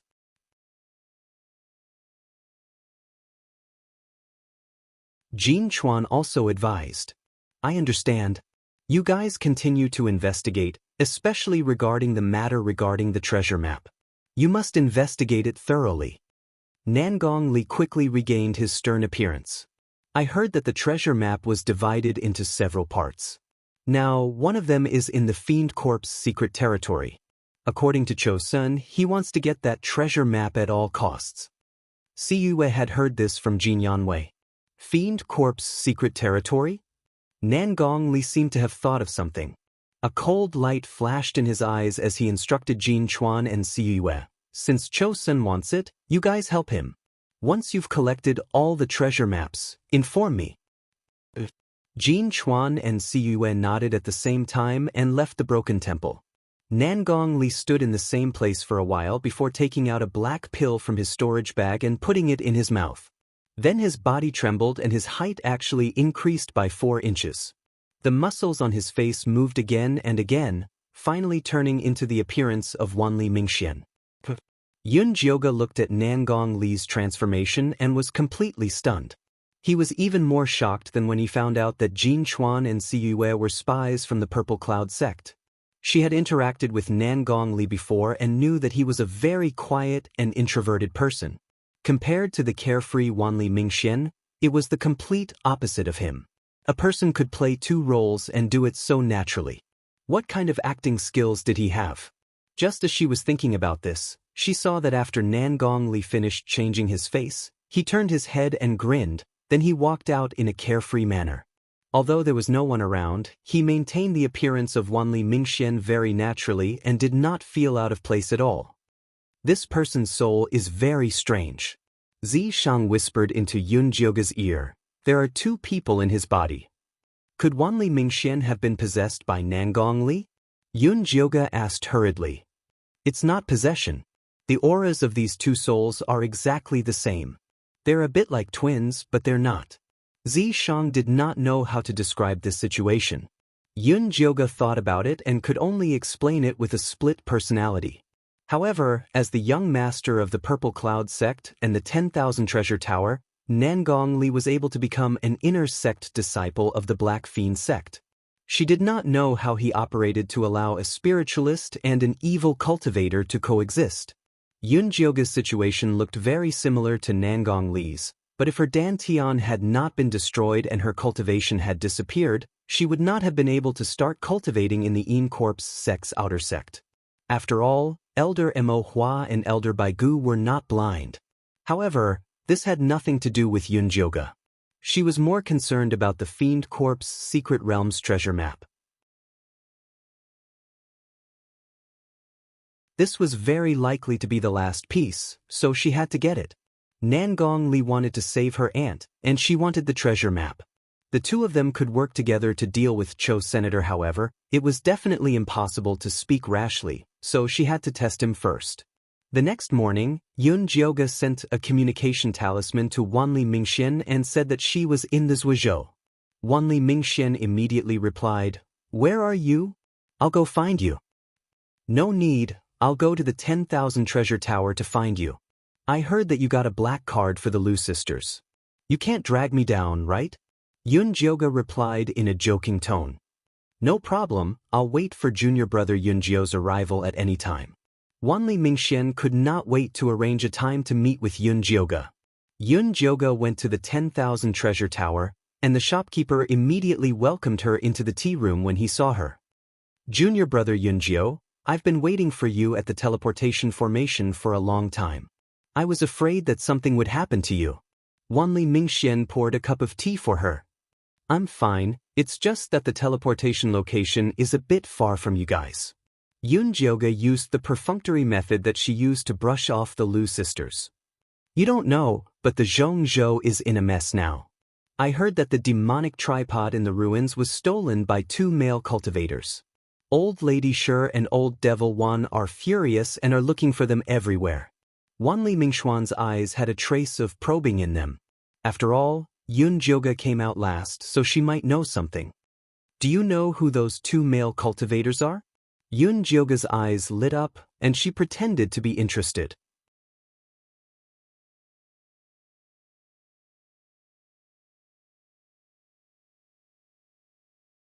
Chapter 390. The news hasn't been released yet. Actually, Wanli Mingxian had already received some information. It was said that one of them was a demonic old monster. However, such precious information was obtained at a great cost by the brothel. He couldn't just give it to someone else for free, even if it was his savior. This was the rule. What a pity. Yunjioga looked pained for not being able to get the demonic tripod. Junior brother Yunjio, if you really want to know, I can help you ask around. Wanli Mingxian saw that she didn't look fake and was willing to leak some information for her. However, the price was necessary. No need, I'm not in the mood for that right now. Yunjioga put down the teacup and looked straight at Wanli Mingxian.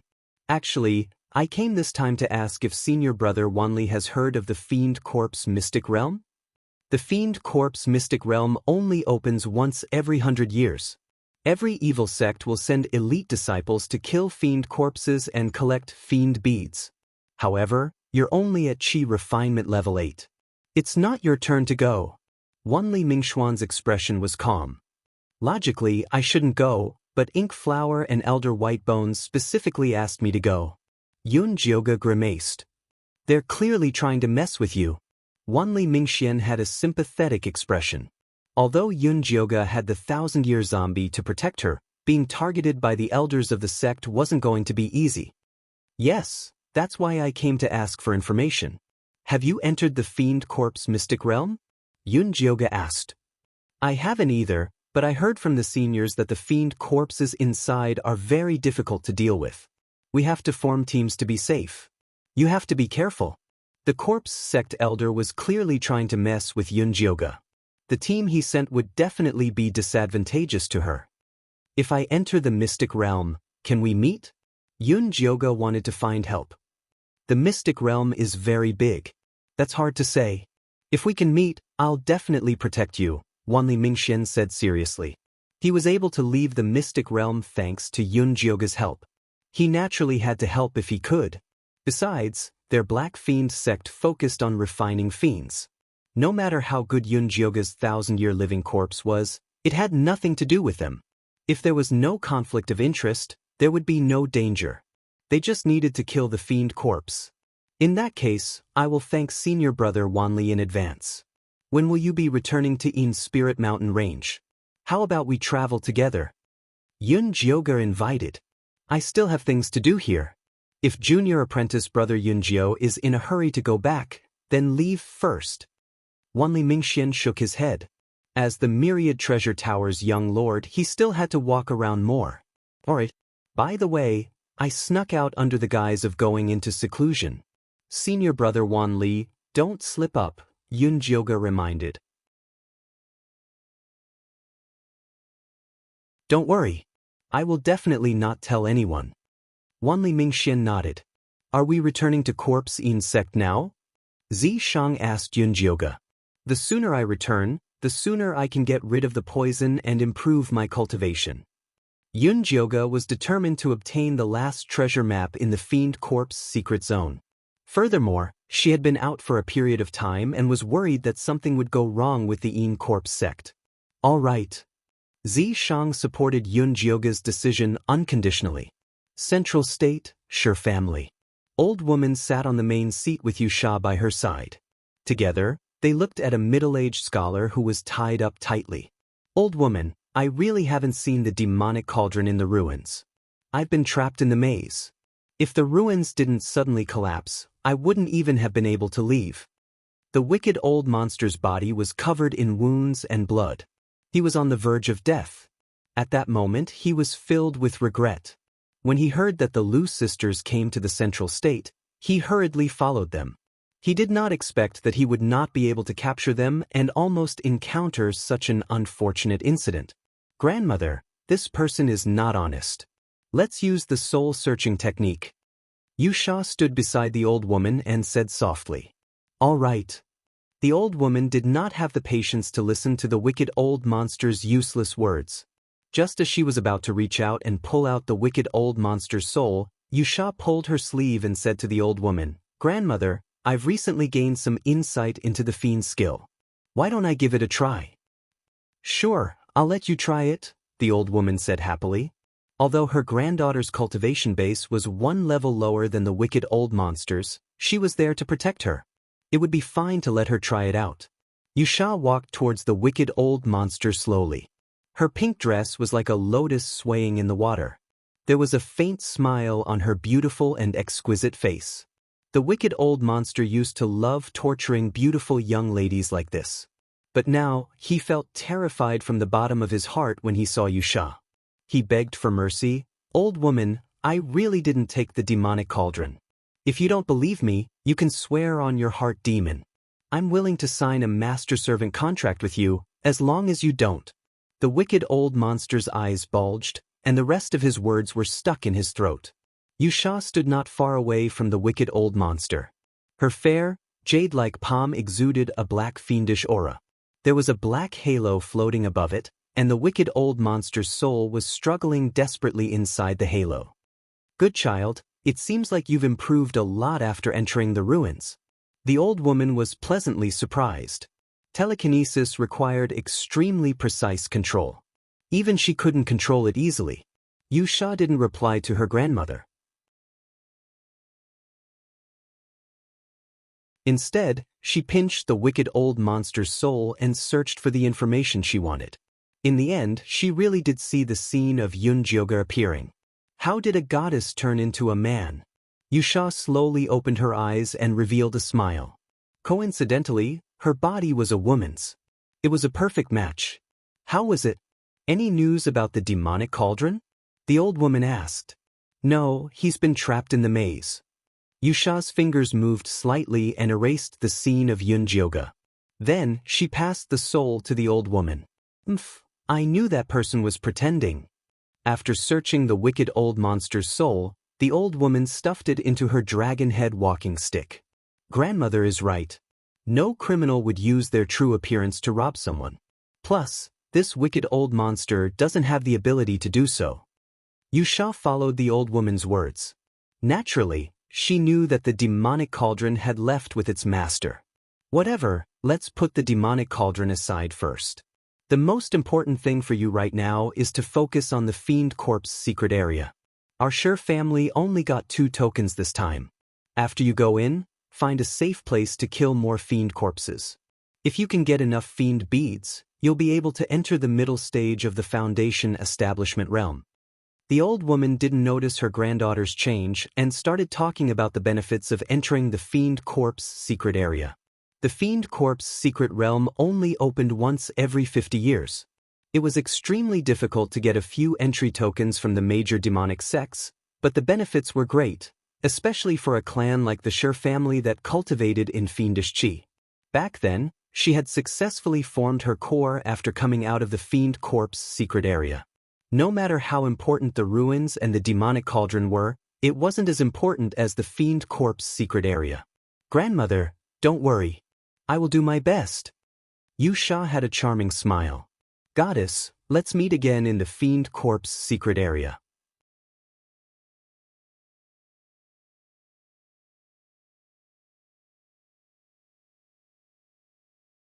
Chapter 391. Yunjioga and Zishang quietly returned to the corpse sect and found that the defensive array outside had been activated. Needless to say, Ink Flower and Elder Whitebone hadn't given up and wanted to disturb them. "My defensive array isn't something they can break." Zishang was very confident in the defensive array he'd personally set up.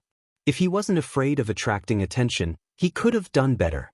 "That's good," Yunjioga answered without looking up and started processing the dark serene grass. She had to quickly make the antidote to increase her cultivation so she could get the last treasure map in the Fiend Corp's secret realm. "Give me the soul-shocking grass." Zishang saw that Yunjioga was so busy and was ready to help. Yunjioga flipped her right hand and took out the small flower pot. Lu Tianer's soul-shocking grass had been grown in the demonic cauldron for a while with spirit stones. It was already 100 years old. The figure that appeared from the seed not only had a complete body, but its facial features were also clear. Its hands were placed by its cheeks. Its eyes were empty and its cheeks were sunken in. Its mouth was wide open as if it was screaming. "Drip a drop of blood and you can take out the soul seed." Zishang poked a small hole with complicated patterns on the seed's skin and let Yunjioga drip blood on it. This way, it would be very loyal and obedient after being taken out. Yunjioga was already very familiar with the dripping blood ceremony. The golden red blood dripped into the soul-shocking grass seed. The eyes of the frightened little person opened wider and wider. Its body shook violently as if it was scared to death. Its soul suddenly left the seed and floated into Yunjioga's hand, turning into a ball of light. It's so cowardly. Can it really raise a Yin corpse? Yunjioga frowned. She didn't want to raise a Yin corpse that screamed at the slightest provocation. Which eye of yours sees that it's cowardly? Zishang poked the little ball of light, and a small person appeared inside, hugging his feet and curling up into a ball. His expression was serene, as if he had fallen asleep. Huh! Yunjioga's eyes widened. She still remembered how this ball of light looked like it was scared to death. The soul shock grass collects soul power of fear, which is why it shows a terrified expression. Now that it has left its body, it's something else. Plant it in the demonic tripod and put more spirit stones in it. When it germinates and bears fruit, we can cultivate a grass corpse, Zishang explained. Okay. Yunjioga was also full of anticipation for the magical seed. He immediately put it into the demonic tripod. The little baby was wandering around in boredom. Now, it only planted some spirit herbs every day, which was simply overkill. It was so bored that it was about to go moldy. This time, when he saw the ball of light that Yunjioga sent in, he immediately became excited as if he had seen something good. Is this a demonic soul seed? What is a demonic soul seed? Yunjioga asked curiously. It's a demonic seed condensed from the demonic aura of heaven and earth. The little cute baby looked around the ball of light twice and immediately pursed his lips in disappointment. Tiske, so it's a grass soul seed. Who cares what kind of seed it is? If it doesn't grow well, just wait and see how I'll deal with you. Yunjioga glared at him fiercely. This adorable little baby was always ruining the roof if he wasn't beaten for a day. If you spoke to it nicely, it would immediately take a mile after taking an inch. You had to be ruthless in order to deal with it. Don't worry, master. I'll definitely help you plant it. The little baby just wanted to break open the grass soul seed and play with it. Hearing his master's unfriendly tone, he quickly puffed out his chest and promised. That's more like it. Work hard and I'll make you something delicious when we get back. Yunjioga began to give out dates. This guy was a glutton. He didn't know if it was because he had been refined into a demonic artifact, but he shouted every day that he wanted to eat souls. Zishang indicated that he could let the little baby eat some souls. After all, he had been sealed for 5,000 years and the consumption was too great. It would be too slow for him to recover slowly. It was fine to use some demonic cultivation methods. Although Zishang agreed to let him eat, Yunjioga was in seclusion and had no place to get it. He couldn't let the Yin Corpse sect disciple feed him, right? He could only wait for the Fiend Corpse mystic realm to open and get some souls for the little baby. The little baby immediately became high-spirited after getting the sweet dates from Yunjioga. He had to get the grass soul seed out. After Yunjioga settled the little baby, she took out the small bronze cauldron and prepared to refine the antidote. The demonic cauldron that the little baby was in was too strong. Yunjioga couldn't use it at all with her cultivation. As long as she separated the small bronze cauldron from the demonic cauldron and used it, the power would be about 1,000th of the main body. Yunjioga put the soul-shocking grass seed and the 100-year dark serene grass into the small bronze cauldron. Then she summoned the white bone fire and started refining. 2 hours later, the small bronze cauldron spewed out hot air. The antidote for the second stage of the 9-bone shatter was finally refined. Yunjioga opened the small cauldron and saw a hazy golden light inside. It had to be consumed on the spot. Yunjioga stuffed the light into her mouth and sat cross-legged to absorb it. Zishang stayed by Yunjioga's side to protect her, paying full attention to her condition. The light entered Yunjioga's mouth and began to circulate in her body along with her spiritual power. At first, it was very smooth. The toxins that went deep into the bone marrow were forced out. They followed the light to Yunjioga's dantian and directly entered the base. Suddenly, with a boom, a sharp pain exploded in Yunjioga's abdomen. Yunjioga screamed in pain and fell to the ground, clutching her abdomen. Her face was as pale as a corpse. "Jioga!" Zishang's handsome face changed. He hurriedly lifted her clothes to take a closer look. He saw that Yun Jioga's abdomen was heaving up and down. The 8 poisonous lights and the golden light were clashing, using her dantian as a battlefield. The fiercest one was a scarlet poisonous light. 9 Bone Shatterer was broken and reconstructed. Pain was inevitable. "It hurts." Yun Jioga moaned in pain. Cold sweat drenched her entire back. Even breathing was difficult. She wished she could kill herself. Zishang's heart twitched.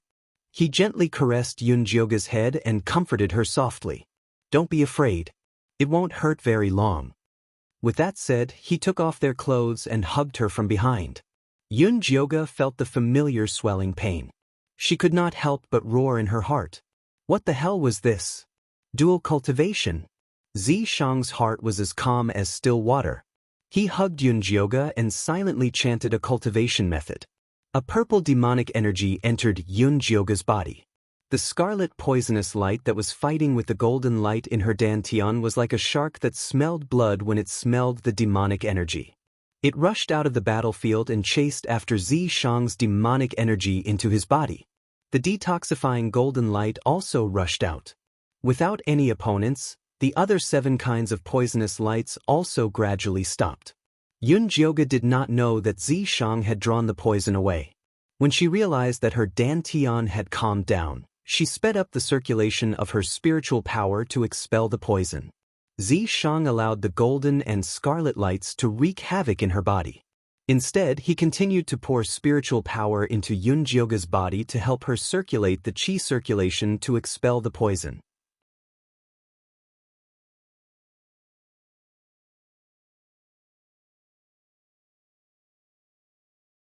Chapter 392. Cold sweat seeped from Zishang's forehead due to the pain, but he didn't care at all. His pale purple eyes stared at Yun Jioga with concern. Yun Jioga focused all her attention on expelling the poison. After 3 cycles, she finally expelled all the poison from the second stage of the 9 shattered bones. "I've advanced again." Yun Jioga opened her eyes to find that she had advanced to the 9th stage of qi refinement. Then consolidated a little more. Zishang responded calmly and began to put on his clothes. His movements were steady and there was nothing strange. "Okay." Yun Jioga also felt that the spiritual power that had just advanced was a little chaotic, so she closed her eyes to meditate again to consolidate her cultivation. Zishang took the opportunity to focus on eliminating the red poison light in his body. Because he was afraid that Yun Jioga would find out, he was completely hurting himself. His violent actions worsened his internal injuries. When Yun Jioga opened her eyes again, Zishang had already eliminated the red poison light. Yun Jioga was so happy that she wrapped her arms around Zishang's neck and kissed him hard on the lips as a reward. Zishang smiled and kissed her back. As long as Yun Jioga was fine, nothing else mattered. After Yun Jioga's excitement, she remembered that Zishang had suddenly dual cultivated with her. Zishang was a very reliable demon. If detoxification required dual cultivation, he would have done it in advance. He definitely wouldn't have waited for her to be in so much pain. There had to be a reason. "Helping me detoxify won't hurt you, right?" Yun Jioga looked Zishang up and down. "Do I look like I'm injured?" Zishang raised his long eyebrows, a devilish smile on his handsome face. He was still as cool and domineering as before, so no one could tell that he was actually injured. "Then why did you suddenly dual cultivate with me?" Yun Jioga still didn't believe it. The 9 shattered bones is about breaking and building. You have to experience extreme pain to train your divine sense. But I don't think you can take it, so I can only use spiritual power to help you get through it. But your divine sense training will be a little weaker in the future. Zishang said half-truthfully. Without going through that kind of pain, her divine sense would naturally be a little weaker. He wasn't lying about that. As for guiding the poison into her body, it would devour her cultivation and damage her meridians. There was no need to tell her. So be it. Yun Jioga couldn't help but shudder when she thought of that pain. She absolutely did not want to experience that a second time. "I'll help you with dual cultivation next time." Now that you have the demonic tripod, you can slowly train your divine consciousness. Xiang's peerlessly handsome face was suffused with a gentle light as he looked at Yunjioge with a doting and gentle gaze.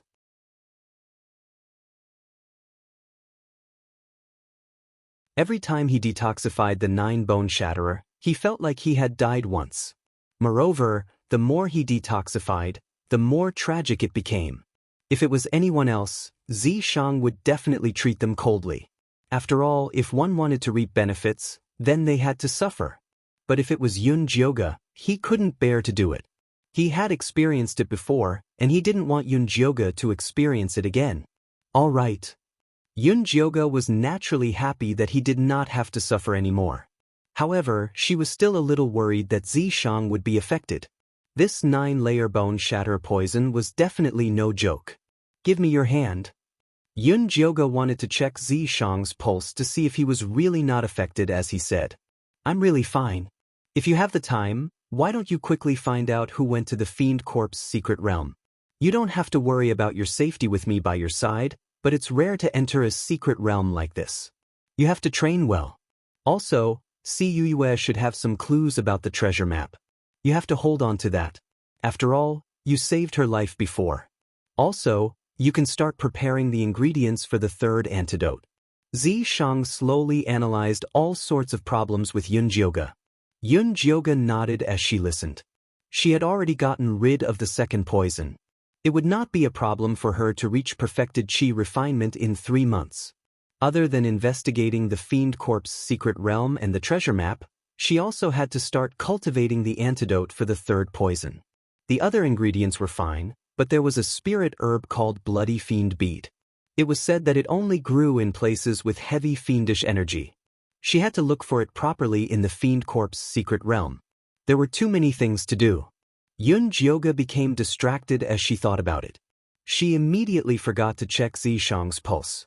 This had to do with Xiang's disguise. He had plenty of ways to not let Yunjioge know. The more Yunjioge thought about it, the more restless she became. She immediately went to find little Fatty. Senior apprentice brother Yunjio, you advanced again. Little Fatty looked at the newly minted Chi refinement level 9 Yunjioge with his eyes wide open. He had only been in closed-door cultivation for a few months. He had advanced 3 levels like a flying goose. He was simply the most amazing of all. Isn't this normal? Yunjioge knew that there were all sorts of rumors about her being raped by the Fiend Corp sect. She had long given up on covering it up. Little Fatty also thought of this. He coughed awkwardly and changed the topic. Senior apprentice brother Yunjio, the candidates for our corpse sect to enter the Fiend Corp's secret realm have been decided. Ever since he knew that Yunjioge was going to the Fiend Corp's secret realm, Little Fatty had been collecting all sorts of relevant information. Although he couldn't get any core secrets, it wasn't hard to find out who the participants were. Because the sect leader's peak had very few people, they appointed Yi Jioge and Jinchuan as the representatives. The other peaks were decided through a competition. Ink Flower Peaks victors were by Lan and a foundation establishment middle stage senior apprentice brother called Mo Jingyuan. White Bone Peaks victors were Wolf Fong and a foundation establishment early stage senior apprentice sister called Yuzian. Cho Ren Peaks victors were Jin Yanwei and Cuyue. They were a couple. Yunjioge raised her eyebrows. There were 4 familiar faces among the 6. On the surface, she had offended the 3 elders, Ink Flower, White Bone and Cho Senator. Everyone thought that their disciples would definitely target her. But in reality, other than Bai Lan and Mo Jinyuan and Yu Zian, the other disciples weren't a big problem. First of all, Cuyue, Jin Yanwei and Jin Chuan were busy looking for the treasure map. They definitely wouldn't be in the mood to find trouble with her. Secondly, Wolf Fong had a small friendship with her. If she privately roped him in and gave him some benefits, he would probably turn a blind eye. Yunjioge thought about it and calmed down. She thought of another question. Little Fatty, do you know anyone from the other evil sects and demonic sects? Can you help me find out who's going to enter the Fiend Corp's secret realm? She didn't know what the situation inside the Fiend Corp's secret realm was like. It was always good to find out more information. I do know, but I'm not very familiar with them. But as long as I have spirit stones, it's still very easy to find out. Little Fatty reckoned that the other sects should be the same as them. They were determined through a competition, so it shouldn't be hard to find out. I'll give you 100 spirit stones. Go ahead and find out. The more detailed, the better. Especially the Black Fiend sect's name list. It's best if you can find out where the masters came from and what magic tools they're proficient in. Yun Jioga mainly wanted to know about Yurui. This girl had been in the Black Fiend sect for a period of time. With the help of the demonic sect's supreme expert, her cultivation shouldn't be too bad. And Nangong Li, if he wanted to find the treasure map, he had to pay more attention to him. You're tuning in to the Wang Lin's Journey YouTube channel. Don't forget to subscribe and join us on this journey to catch the most captivating stories.